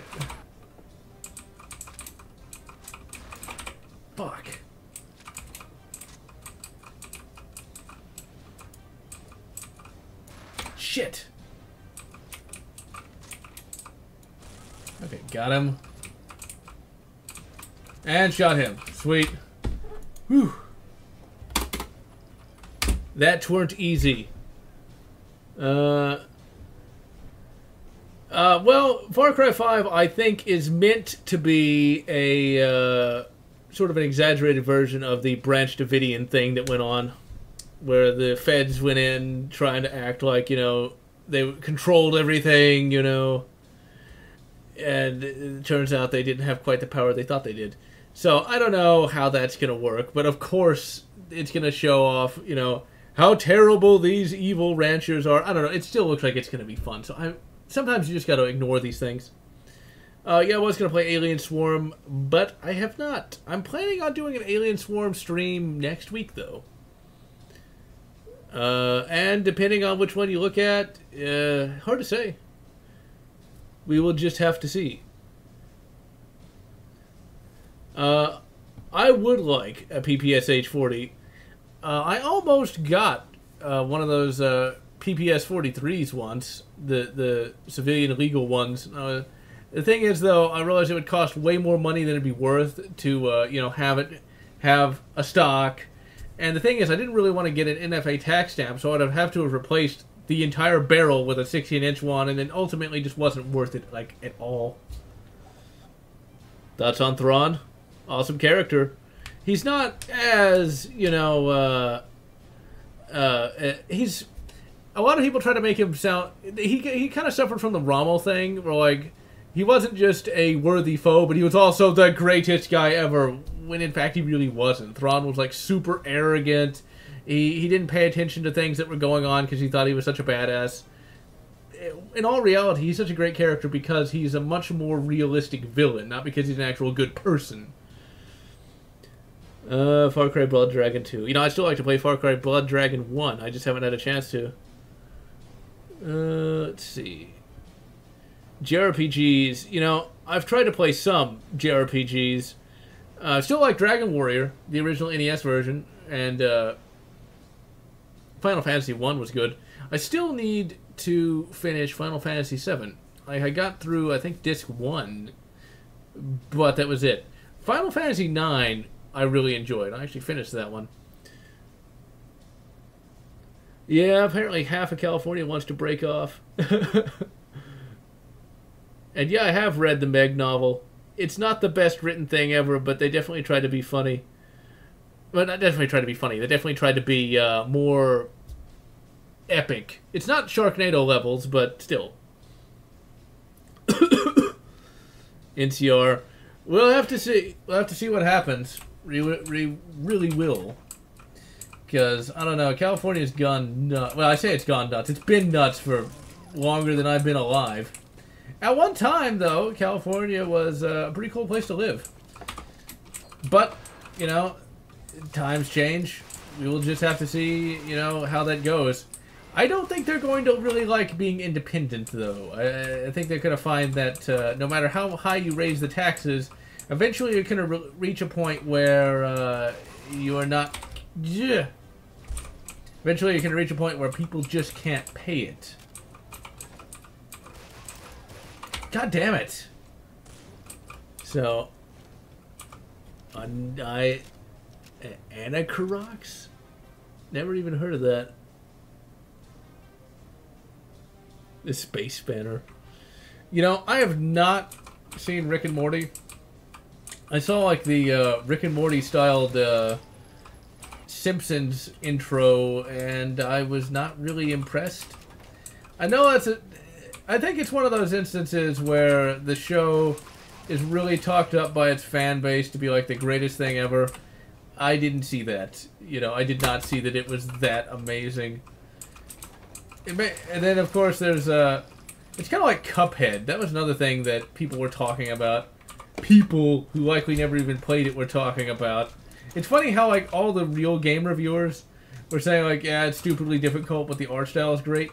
Well, if the gameplay isn't fun, who cares how good the art style is? It's like, this movie was really crap, but man, that music was great. Well, if I was listening to the album, okay, yeah, but the movie, if it's a game and the gameplay isn't good, well, it failed as a game.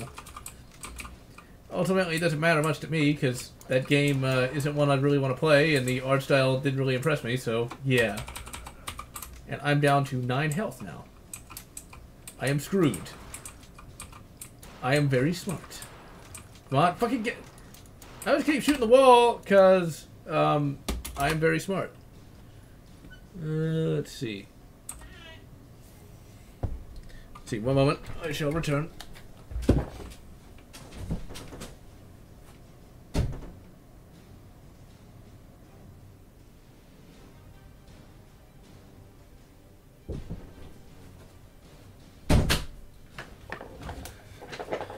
And I have returned. Let's see. Yeah, that is kind of hilarious that Northern California is much less liberal, and I use the air quotes for that. Castlevania Symphony of the Night was not bad. It was definitely a much more difficult game than one would think. Data enjoying Lieutenant Yar. You know, if it wasn't literally the second episode, it would have been a little bit better. Like if, you know, that is something they could have done, and I'm surprised they didn't do it. If they'd actually had, you know, Natasha Yar get together with Data in like a relationship and build it over a couple of seasons, that could have worked. That would have given her something to do versus just stand there. But, you know, we had to get rid of her for Lieutenant Worf, so, you know, if it was like episode 5, it would have been better. But yeah. Very hard work. Oh, you're being joked. You know, I actually know some people from California. Not all of them are crazy. Not all of them. Bindi and the Inkman? I don't know what that is.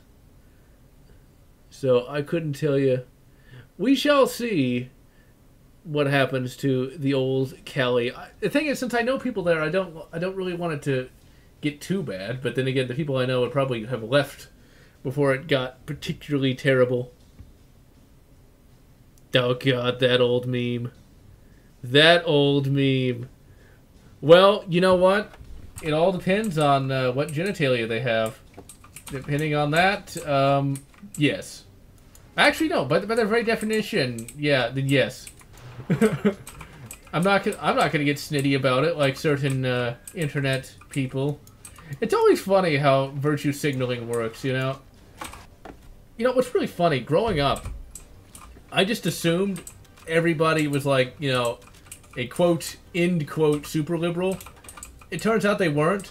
But then, in the last couple of years, it turns out there's a lot of people that are. And it's quite amusing to me how they all have to, like, try to look like they're way better than they really are. So they get all mad and offended at literally everything that just a few years ago no one would have even complained about. It's like, god damn. You know? It's like, seriously. No I don't. Hey, Texas is pretty good. Especially when you look at some of the debt laws and things of that nature. That's one of the things a lot of people don't think about. It really comes down to, you have to know what you're doing when it comes to saying if a state is good or not. Now, Houston is an interesting case in that it's a pretty good city, but we're definitely having some trouble on the local level when it comes to some corruption at the mayor's office. Apparently, somebody's been focusing on their own businesses on city time. Oh dear. But of course, there's nothing wrong with that, now is it? Incidentally, you know, when you think about Texas, you think usually, you know, Republican, right? Well, Houston actually has a Democratic mayor, which, I'll be honest, I thought he might have been good. I liked his little acceptance speech, but, you know, his, some of his staff are getting up to some things that aren't particularly good. And there was the whole recycling debacle. You know, I was hoping he'd be halfway decent. I don't know. We'll have to wait and see. But, yeah. People seem to have various preconceived ideas about the old Texas. Depends on the size. And in this instance, maybe. Let's see. Dallas Stadium. I've never been there. I've been to Dallas on occasion, but I've not actually gone to a stadium there. You know, I don't think Hill and Mac have even talked about releasing their STG-44. You know, if ever I can get more money than I do now, I would totally get one because of what they are. The Hill and Mac STG-44s aren't that bad in terms of price. I think they're like, what, $1,000? Maybe $1,500? And for an STG-44? Holy shit! That ain't bad. I'd be willing to pay $1,000 for that. I wouldn't be willing to pay $1,000 for like an AK or an AR, but for an STG-44, yeah, sign me up. That's one of those guns that I was really hoping would finally get released.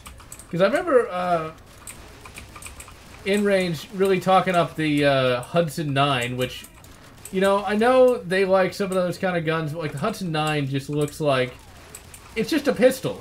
That's it. That's all it is. It's nothing particularly special. You know, I would not pay $1,000 for a Hudson 9. I can tell you that.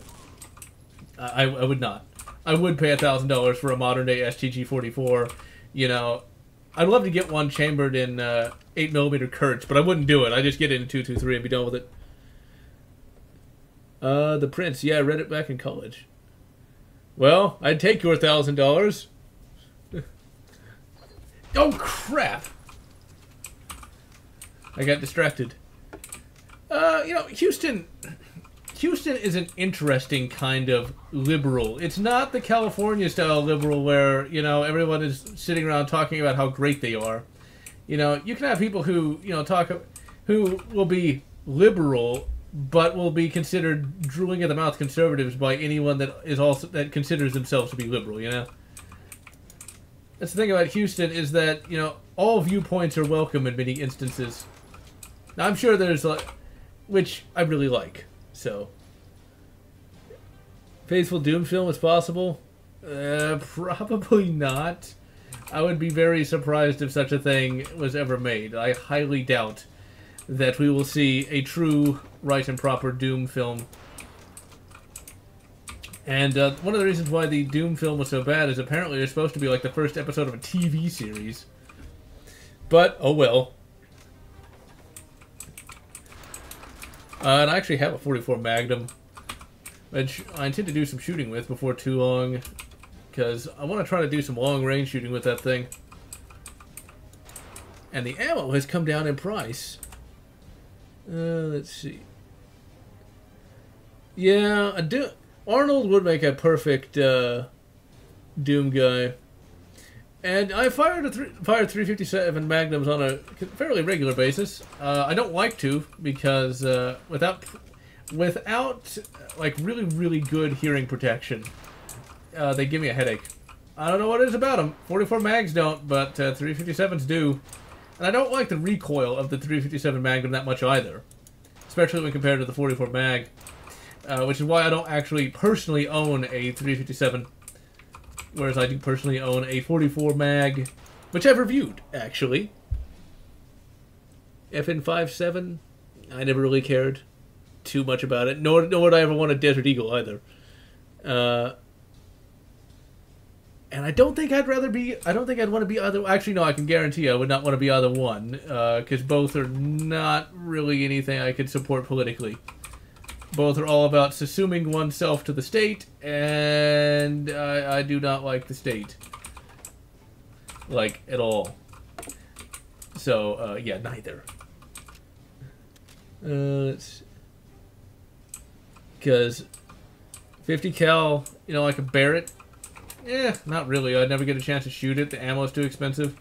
If I was ever going to get, like, a really long-range rifle, the only one I would get is a 6.5 Creedmoor Ruger precision rifle. Because that's actually designed for, like, really super long-range shooting. 6.5 Creed. Eaten by lions or wolves. Yeah, neither one. An Uzi. I would definitely like one of those. Now, it'd be nice if there was no, Hughes amendment. I'd like to get a legitimate one, not one with like a 16-inch barrel. But since there is, and I don't really care to get a SBR tax stamp, I'm probably not going to get one of those anytime soon. I couldn't say. A minigun. I'd like to shoot one. A minigun would be awesome to utilize, but I would never want to own one. You never shoot it. It's like it's a novelty kind of thing. Let me load that up. You know, the thing about those fancy uniforms from World War II is apparently they were extremely uncomfortable and they weren't really that well made. So it's like, they look cool, but they're flash and no substance. Kind of like a lot of wonder weapons and things of that nature. They look great on paper, and they look great at a parade, but they're not really that useful. And also, when you invade the Soviet Union, you might want to have some cold weather gear. Just saying, you know, you might want to have a coat or two. Yeah, that might work. You might not have a timetable that says you'll be able to conquer an entire country the size of the Soviet Union in like a week. Well, it's not that, it wasn't that bad, but it was like, yeah, that's probably not gonna work. And then the whole genocide thing, well, that's probably not a good idea either. In fact, I can pretty much guarantee you that's a bad idea all around. But then again, when you have somebody who is a failed art student as your supreme leader, yeah, you can't expect too much competency out of that. It's just not going to work. What has always been very funny about, you know, studying World War II is you look at just how incompetent literally everyone was in many instances. Anthony Beevor does not care about anyone's feelings and pointing out a lot of incompetency on both the Axis and Allied side. One thing that's particularly hilarious that I didn't know about is the National Socialists didn't think to, well, they never even finished it, but had they finished it, it would have gotten sunk like almost immediately. There was their aircraft carrier, the can't remember what it's called now. Yeah, the Graf Zeppelin. I think that was the aircraft carrier. Yeah, they were talking to the Japanese and they realized, hey, maybe we should put, you know, fighter planes on here. Whatever next? Fighter planes on an aircraft carrier to provide combat air patrol? What? That's a problem when you have a land power trying to become a maritime power. They kind of have to learn the whole Navy thing. So, yeah. Oh... Let's see, thermobaric.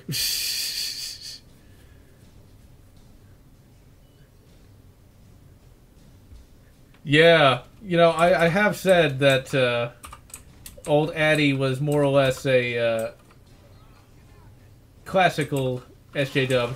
In fact, if you look at some of his rhetoric, it's very similar to what some of these SJWs are saying now.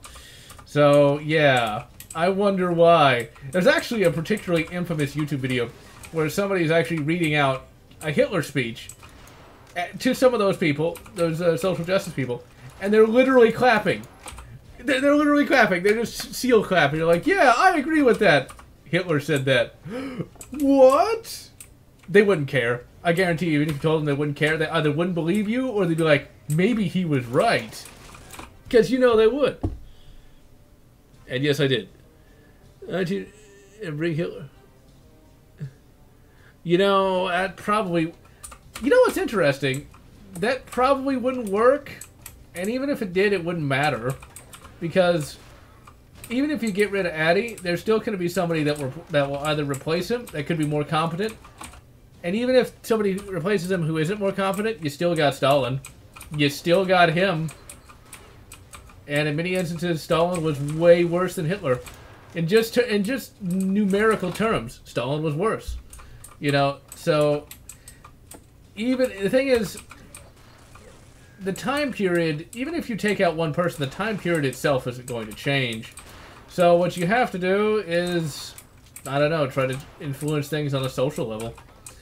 It's like, you know, genocide is bad, and, you know, discrimination, legitimate discrimination is also bad, and, you know, all these other things that no one really thought about back then. One of the things I did read that was fairly interesting, I don't know if I buy it or not, is that it also came down to the concept of food scarcity and things of that nature, and just the general mindset of the era. Once again, I don't know if I buy that, but it is something to think about, though. And yes, that is very true, sadly. And yeah, they are. Well, see, the problem is, Stalin was a human being. All human beings can do these things, and they do, you know? Which is which has always been the big problem. You know, that's one of the things I really hate about certain sci-fi books. But they like to say, the Nazis could never have come to power without aliens. Like, no, they came to power because people, okay? Don't try to say, well, they were so bad that it was... No, humans did it. Humans are capable of great good and great evil. And those who are capable of great good must ensure that those who are capable of great evil do not get power. That's one of the big problems, you know. It's like, there's always going to be people out there... Wow, that guy just kind of... the run cycle on that. He's just like, dude. But no, there's always going to be people like Addy out there. There's always going to be people like Stalin. You just have to have people to oppose them. For every George Washington, there's a Stalin. For every, you know, Thomas Jefferson, there's a Hitler. You know, you just gotta. There's a balance, you know, a balance between good and evil, yin and yang, man. Just smoke weed and everything will be good. But they're not. See, calling them a monster kind of dehumanizes them. It's like, he's a monster. Well, you know what? He's also a human being, and so we ought to, you know, teach kids to have, you know, the sanctity of human life. You know, don't kill people just because you don't agree with them. That might work. So, yeah. That's one of the things I really hated about... there's a sci-fi book by... I think David Drake? It's the one where, like, the moon is secretly a spacecraft. And it's like, Hitler was a space alien. It's like, are you fucking kidding me? Are you fucking kidding me? That also made me stop reading a time travel book called, like, The Proteus Exception or something. Where, like, Hitler only came to power because of time travel. It's like, come on! You're a writer. You should know better than this. Horton, HO229, unless they made a shitload of them, yeah, they weren't going to be, you know, good for anything. Hey, these aren't people. All they are ones and zeros. I'm just shooting my ones and zeros at other ones and zeros. So, it's not the same. I'm not made of ones and zeros, unless it's really the Matrix! Oh my god! But yeah, you know, these are ones and zeros. Textures, things of that nature, game code. Time travel... What's kind of funny is there's a book called The Iron Dream that postulates what if Hitler got into art college. Long story short, Stalin takes over and is about to conquer the entire world. So, yeah, that didn't end well. It's kind of like the fake book in that Philip K. Dick book, Man in the High Castle. The grasshopper lies heavy. Where, like, somehow Churchill is able to keep the British Empire together and it's going to somehow conquer the world. It's like, yeah, I don't think the logistics exist for that. Unless the British people suddenly start, like, having shitloads of kids. So, yeah.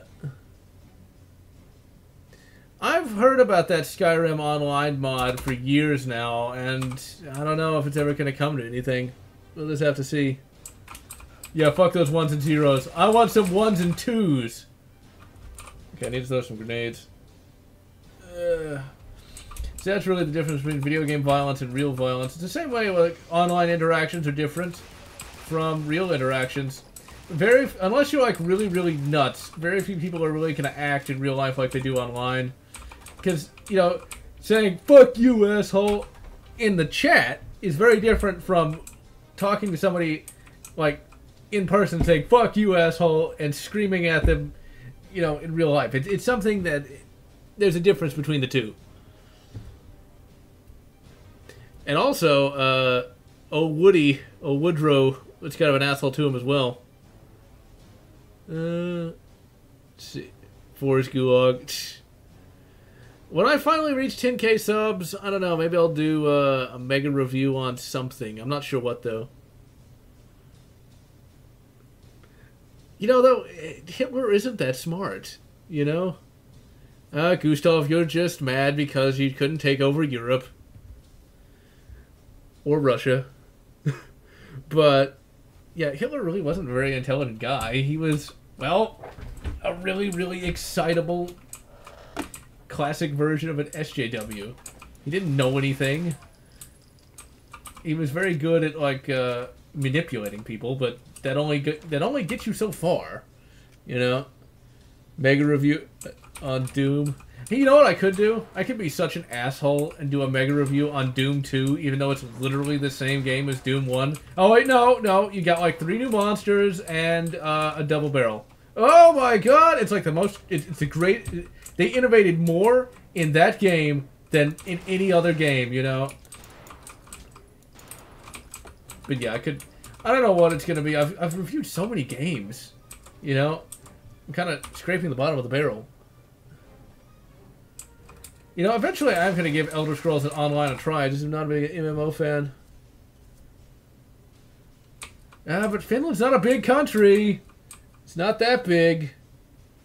And no, I didn't get a SNES Classic. I just don't see the point, especially since I have a legit SNES. So it's like there's no need. God damn it. Come on. There's just no need for me to buy one. I don't even have a NES Mini either because, well, I don't need it. I have a real one. So it's like, why bother getting it? That'd be a bit overkill. I have no clue what that is. I do know that it has one of those weird little squiggles over an O, so that's probably some kind of Slavic language thing. It has one of those little squiggle things.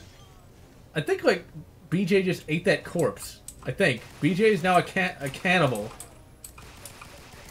Now it makes me think, like, should there be, like, a Hannibal Lecter first-person shooter? Where, like, you literally regain health by eating people's brains. Eventually I'll get through here. I should have saved back there, but I didn't. Come on. Come on. I think this guy's dead. No, he's not. And he shot me in the face. And now I'm down to 1 health. Again! Indeed it is. Wolfenstein 3. Make the upgrades for the weapons mean something.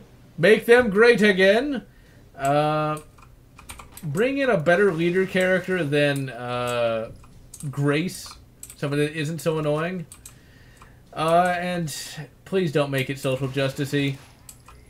Like, literally, re-enshrine the Constitution as it stands now, or would have stood then, and just be done with it. Finally kill Mecha Hitler, and just maybe make the levels a little less linear, have a little more things to do in them than just get to the exit.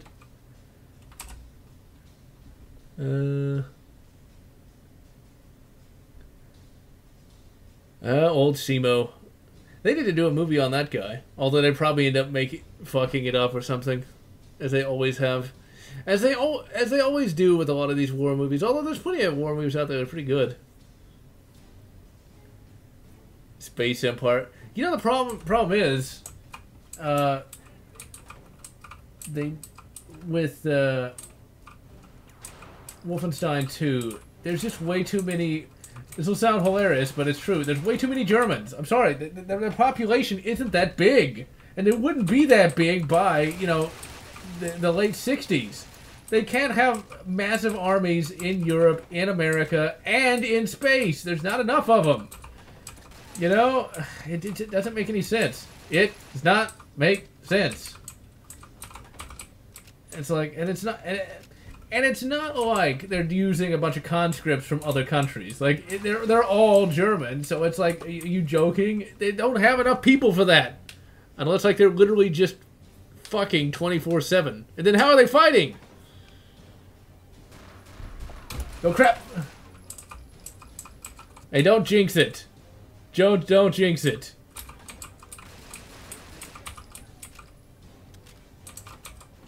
A lot of words. I'm just saying, you know, how could a country of, like, what, 80 million people take over the entire world? Like, legitimately occupy the entire world? It doesn't make any sense. I don't even think there were 80 million people in Germany in the 1940s. I don't know, like, what was it, like 40 million? It couldn't have been that many. Okay, I'm just saying. I didn't kill him. Save. So you can't... I just assumed they were clones, because that's the only thing that makes any sense, to be able to occupy that much territory.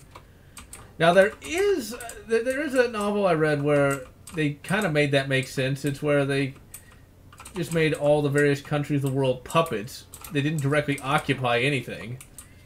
And also, they owned the high orbitals, so all they had to do was just drop rocks if anyone started complaining, but they didn't do that in Wolfenstein New Order, so it's like, there's just not enough of them.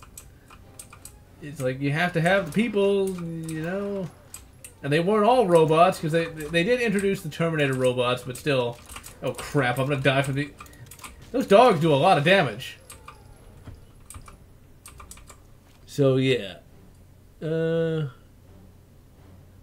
they could have had clones. I appeal to a very, interesting audience. 1 out of 10, too many Germans.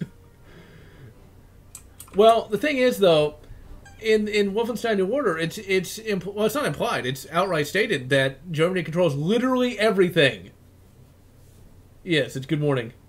But it's implied that they control literally everything. There's little newspapers you pick up, and it says, you know, they took over all of Japan, they took over all of China, all of Russia, all of America, all of South America, Africa, you know, it's like, there's not enough Germans. Like, if there's one German per, like, you know, mile, there still would be, you know, not enough.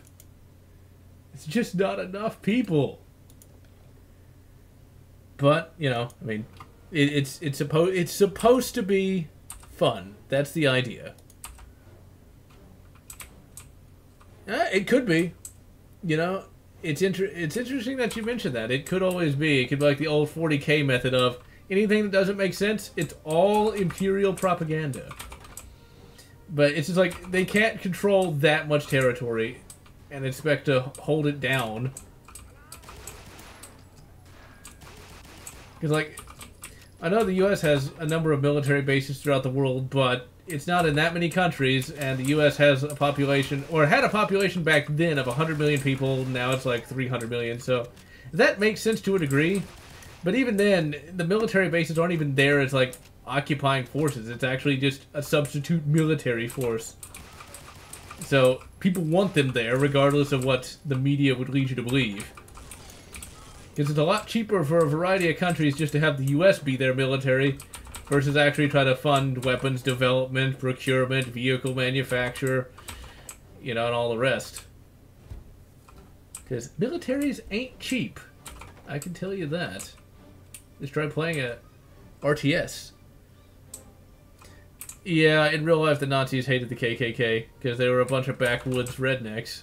And not the good kind of backwoods rednecks. The political kind. Start the cloning machine. You know, he might have, but even then there wouldn't be enough kids born by that point to have enough. Okay, where's the goddamn key? That's always the problem. But wait, did I go down this way? Yeah, I didn't. I don't think there's a key down here. No, I can on the wall all day long and still not find the key. Procreation Day. Settlers of Catan. So long as you don't play it on the abused stomach of some random woman, all power to you, because it is a good game.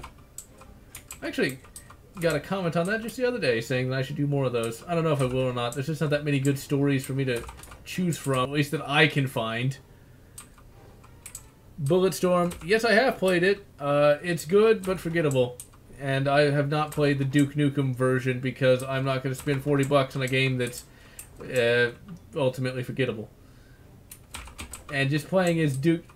Really, all that is a glorified mod that Gearbox is selling for money. You know, that's all it is. It's a glorified mod, having Duke Nukem and Bulletstorm. You know, case in point, there's a serious Nukem mod for. Can't remember the game now. My brain is getting tired. You know, the game with the Serious Sam. There we go. Serious Sam 3 has the Serious Nukem mod that literally puts Duke Nukem in the game using voice clips from the previous Duke Nukem games, and, well, it works really well. And that's free! Yep. I don't think they'd be worth that much. I've seen some, and they look okay. You know? I don't think people would really pay that much for them. Now, like, if he just, literally vomited on the, canvas and said it was modern art, okay, maybe. Because, as we all know, that's all you gotta do. Or literally have an elephant just, like, swipe its trunk across some canvas, and that is the greatest art there ever was. You know, like the Sistine Chapel? No, that's just shit. You know, like, just demolish it. But an elephant swiping its trunk across some canvas? That is true art. Okay, that is true art. I have not played Titanfall 1 or 2. I just never really cared that much about it. Speak common. I don't know, maybe contemporary. I don't know the difference between the different arts. Guilty pleasure game. That's always hard to figure out. Let's see. What's a game that's not... You know, I could just be lazy and say Concrete Jungle because, you know, the gameplay isn't that amazing. That camera is terrible. But you know what? I still love it because it's like the only Predator game there ever was and ever will be, probably. Full health and a complete stock of 9mm. Sweet, because I needed that. I needed that. Mafia 3. I have not played that. Oh, God. That's just terrible. That is just terrible, sir. Oh, wait. I should get, like, really all, like, that is terrible, and I will report you to the Google police. Just pretend I did that. It's some kind of floppy disk. That's the thing. You can't tell jokes anymore, no matter how terrible. Because the thing is, like, okay, you can tell a particularly bad joke, and all you should do is go like, wow, that's horrible. You don't even have to laugh. It's just like, oh, God, that's terrible. You know? That's it. That should be the beginning and ending of it. But these days, it's like, you gotta be all, like, talking about it on Twitter, and, you know, it's like, come on. People tell bad jokes all the time. Just be like, yeah, whatever. Just look at the chat. You'll see. Scooby-Doo. I've not played that. I've not played any of those Scooby-Doo games. Oh, that's even worse. That's just terrible. If Google sees it, they're going to come after me. Just pretend that I got, like, really, like was acting all, like, whiny and saying that I was offended to the point that I literally need psychological help. I couldn't think of the word for a moment. But see, that's the thing. Like, you don't even have to laugh at something. You can just be like, ugh. That's it. You know, you don't have to, like, go ballistic about it, but that's what people do. They'll do that these days. Put it this way, that's a lot worse than "or traps gay," and you don't see me like, security, send them away now. It's like, come on.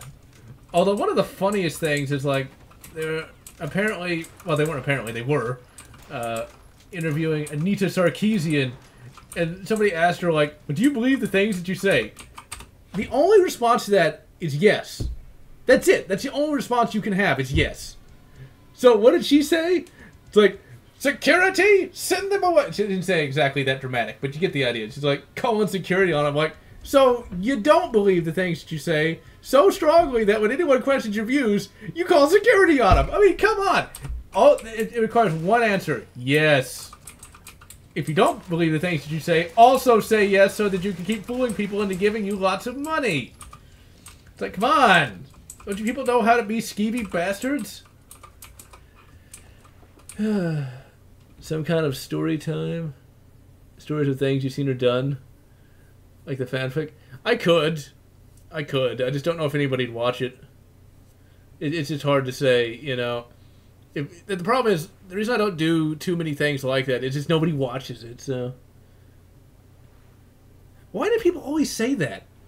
Only on the internet do people ever say that I sound like I have a mush mouth, you know? No one in real life. That is such an old one.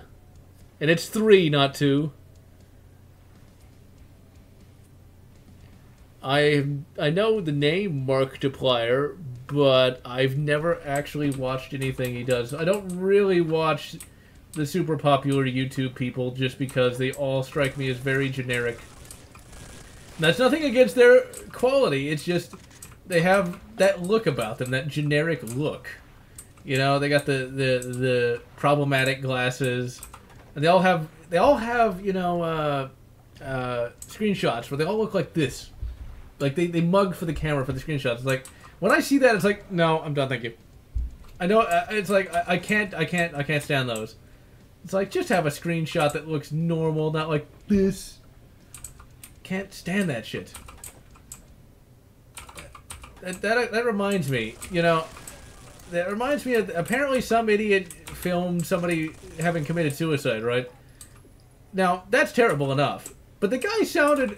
like they're saying how horrible he was. Honestly, I saw part of that video, and honestly, he didn't sound like he was intelligent enough to actually understand what was going on. Nor did he look it, so I don't know if there's any malice there or just complete and total abject stupidity. And can you really get mad at that? You know, it's kind of like a dog urinating on your shoe. It doesn't know what it's doing. So it's like, I don't know, it just seems like, for some reason, you know, the stupidest of content gets so popular. It really does. It's like, if you got something where there's like some annoying music in the background, you got the problematic glasses, and you talk like, we're looking at this today, it's like, it'll get popular. It's like, no, thank you. I enjoy, you know, like LGR because he sounds like a legitimate human being that actually knows how to tie his own shoes. But anyway... oh god, that's also terrible. That one is also terrible. Let's see. So yeah, I don't know who Markiplier is. I assume he's great, but I have not seen that. It's kind of like, there's somebody I've watched like once or twice just because they were talking about the Ghostbusters remake. What was his name? He had like a beard and glasses and he sounded really dull. Once again, I'm sure he's great, but I just couldn't get into his content. I can't remember what his name is now. Like some kind of beard. He had like the mic, was sitting way too close to the camera. What's the deal with people sitting close to the camera? Now, I know I'm sitting close to it, but then again, this is a stream, and I'm playing a game, and so that's okay. But a lot of people really just sit way too close to their cameras. If you had any idea how much time and effort I spent trying to figure out the best camera angle... ugh. Sci-fi concepts ripped off 40K. Well, 40K is pretty good. Makes an explosion the size of Nagasaki. Of course, you know what's funny? Nagasaki was pretty huge, you know. And so if something like that went off in a medieval town, it would utterly wipe it out, so... oh god, this is terrible.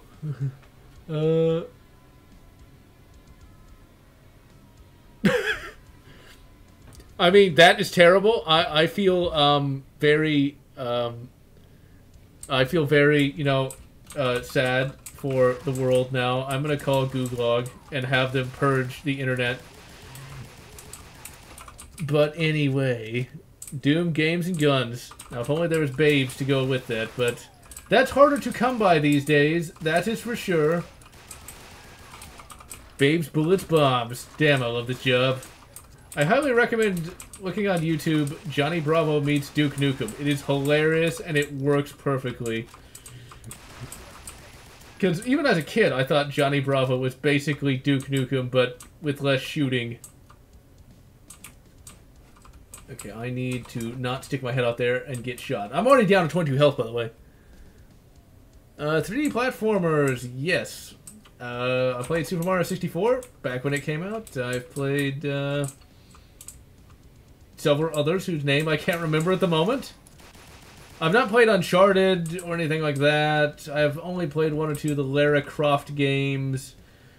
I don't guess that's really a platformer, though. I was going to say Assassin's Creed, but that's not a platformer. I don't know. I can't think of the others right now. Really, it was staged.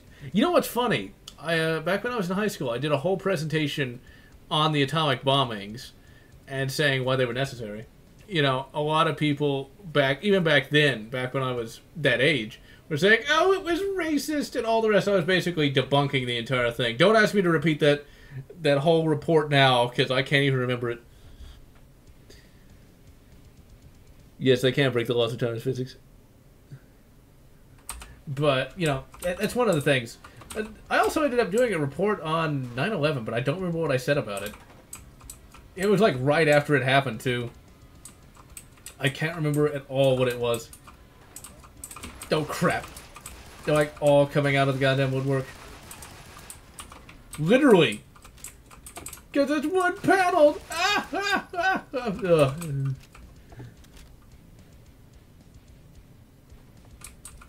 That's just terrible. You deserve one internet demerit. Go watch one PewDiePie video. In shame. Man, if YouTube sees it, I just hope that, God damn it. I'm all the way back here because I didn't save? Oh. Well, this is a very big level, that is for sure. Dip. Yeah, they're gonna just take this video and, like, make it, in limited view or whatever that's called. That super googlog thing. And they're doing that to, like, the gun reviewers. And, like, those are the most family-friendly things you could possibly the most family-friendly things you could possibly imagine. It's like, oh yeah, because they showed a pistol. How horrible. It's like, come on. Come on. But, you know, that's YouTube for you. That's YouTube in 2018. Oh, it's even worse. Actually, it's not as bad. Skeptic community meltdown. You know, it's funny that you should ask that, because normally I wouldn't know. Because back in the day, if you'd asked me that back in, you know, 2008, I wouldn't have cared. These days, though, I find a lot of this drama, it's delightfully hilarious, because it's a bunch of people with egos bigger than mine, although I'm not really egotistical, compared to them at least. Just thinking like they are the greatest things to ever exist. Now, I did not do a search myself on any of that.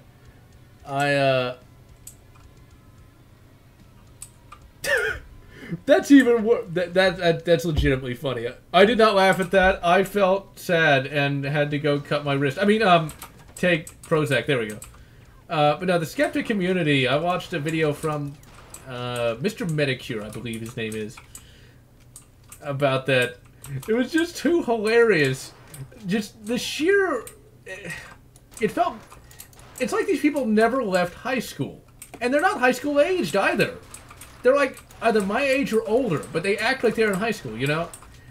And it just... The one line that Medicure guy kept talking about was the most accredited YouTube scientist.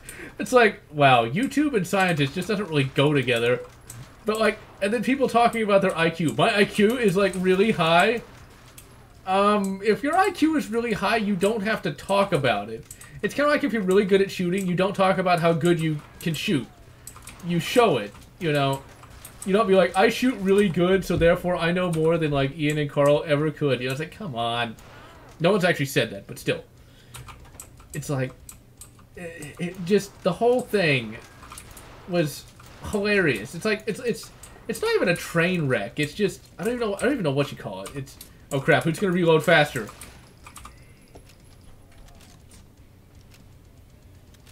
The Darth Maul.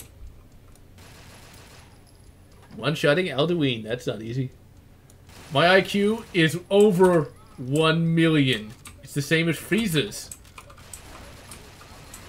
It's like... IQ tests never really work for a variety of reasons, and I'll tell you why. When you take an IQ test, if you don't take it seriously, you can get like a really low IQ in some instances. And it's like, even then, who administered the IQ test? What kind of IQ test? All these little things go into it. It's like, and sometimes you don't even know what your IQ even is because you never even took one. It's like, come on. Yep. Eventually it'll get over 9,000. It's just like intelligent quotients and stuff like that, you know. The one thing that I always find kind of creepy, though, about the internet these days is, like, you go to places like Reddit. Now, Reddit's still a cool website, provided you stay out of certain locations. Okay, provided you don't go to certain places on there, it'll be okay. But, like, if you go out of those, like gaming or, like, I can't even think of the other ones at the moment, then you'll see some creepy crap, okay? So, apparently... I almost said atheist, but that's not true. Apparently, certain areas on Reddit really like eugenics. Like, they're talking about, like, we should have to give out breeding license to people with high IQs. It's like, oh, no. It's like, what? You know, we fought a war against the whole eugenics thing. I'm just saying, it was called World War II. It's like, and you would think that this stuff is, like, all trolls, but it's not. It's like, these people are serious. It's like, why? Why do people like this exist? I'm not even gonna respond to that one. That's just horrible. 3.14. Don't, goddammit. Give me all the water. Give me all the waters. I need water. Shut up, Bear Grylls. I wonder if that guy still does videos. The Angry Aussie Gamer, who was actually pretty funny back in the day. I don't know if he still does anything anymore. Five Nights at Freddy's, never played it. Sweet. You know, I've not played Minecraft in a long time. I played it back when it came out, you know, and I enjoyed it. I played like many hundreds of hours for it. Never played any of the Monster Hunter stuff. 1,000. I would hope that you... I would hope that you did not hold Gustav, because those things are really stupid. But, yeah. That's one of the things that annoy me about, like, all politics is horrifically toxic now. It's like everyone seems to be... It seems like there's a competition on who can be the dumbest, you know? Who can say the dumbest things, who can act the dumbest, you know? It's like, you don't have to outdo each other in terms of stupidity. You could actually, you know, try to grow a brain. You know, that might not be a bad thing. Might not be. Might. But, you know how people are today. Okay, that is still doing that. That is not good. That's actually getting worse. One moment. Close that entirely.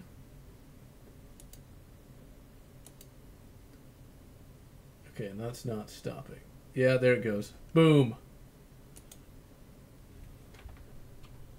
Okay, I'm obviously still streaming, but got a massive memory leak on WaterFox, where it was literally taking up like 11 gigabytes of RAM.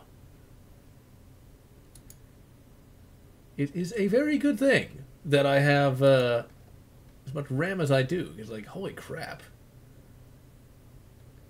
I don't think they did. Otherwise they'd made a few more tanks. Oh crap, no. What? I'm trying to pop out the chat again because I had to close that. There it is.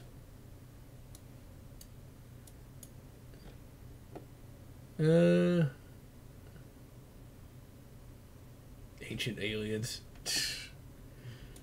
Oh, I'm not saying it's aliens, but it's probably aliens. I'm not saying... Well, you know... Oh god, I could make a joke, but I know it would instantly be taken down by YouTube, so I'm not going to! I will self-censor so that I do not harm anyone's sensibilities. All I can say is, that's one of the reasons why Aliens will never get a true sequel. Let's see here. Oh, I've been going 2 hours, 25 minutes. Monster Hunter. I did a review on Kingdoms of Amalur. I really enjoyed that game.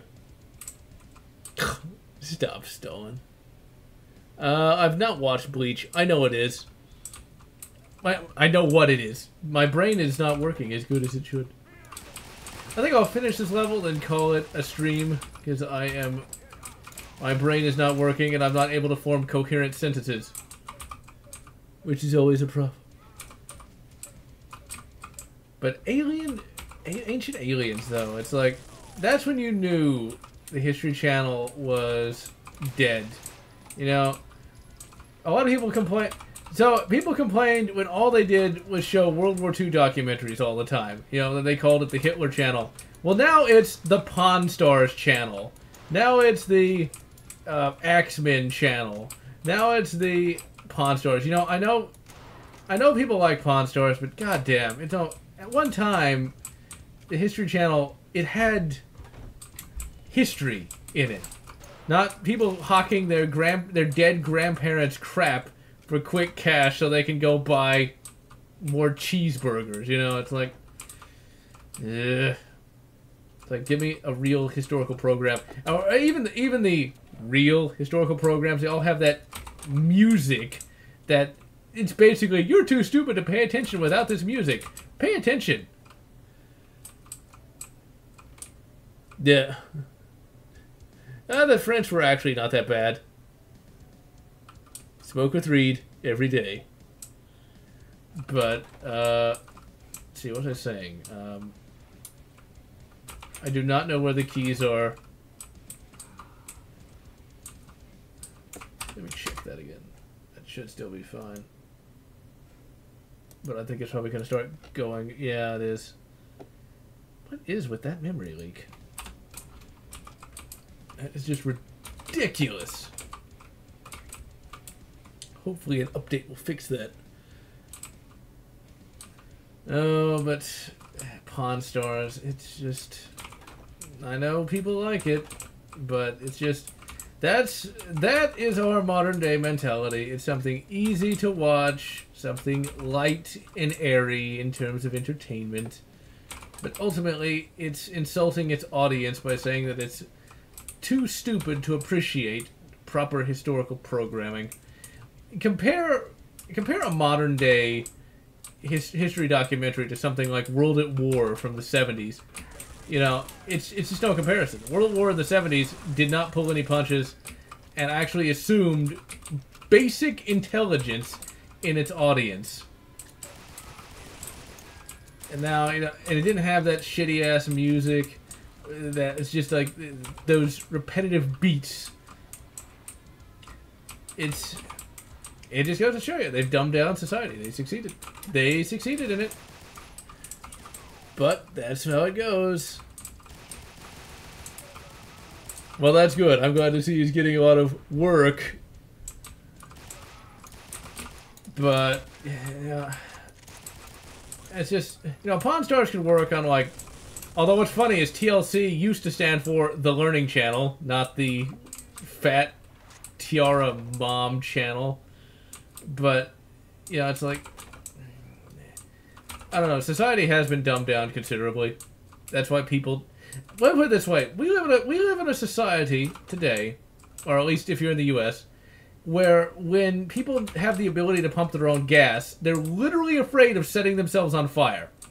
This is a thing. People are that stupid that they can't even pump gas without setting themselves on fire. Alright, well that's the last level. I'll read the chat for a little bit, then I'm gonna go to sleep. Let's see. Yeah, learning in America. No I don't. Not even the bomb. I did a little bit of study on old Carolus Rex. He seemed fairly interesting. You know, Sweden really did try to take on the world and found out not only did they not have enough Germans, they didn't have enough Swedes. So that's kind of a problem. America's not that poor, but you know, people did, you know, sell a lot of their crap, but not because I think they're poor, but just because they want some quick cash for whatever reason, which is always annoying. And it's never a lot of money either. It's like some guy had like a bunch of old like toy trucks. Like he wanted to sell it for $100 to get a game controller. It's like, what game? What? Okay, here is an Xbox controller. Why would you ever spend $100 on this? I think it was probably $100 worth of weed, but they couldn't say that on the show. Pokemon, I played that as a kid and liked it then, and I still like it now. I haven't kept up with it though. The last Pokemon I played was Fire Red for the GBA. A lot of things do get dank these days, so in any event, I hope you guys enjoyed Brutal Wolfenstein, and I will wish you good Brutal Wolfenstein version 1 and version 2, or whatever makes you happy.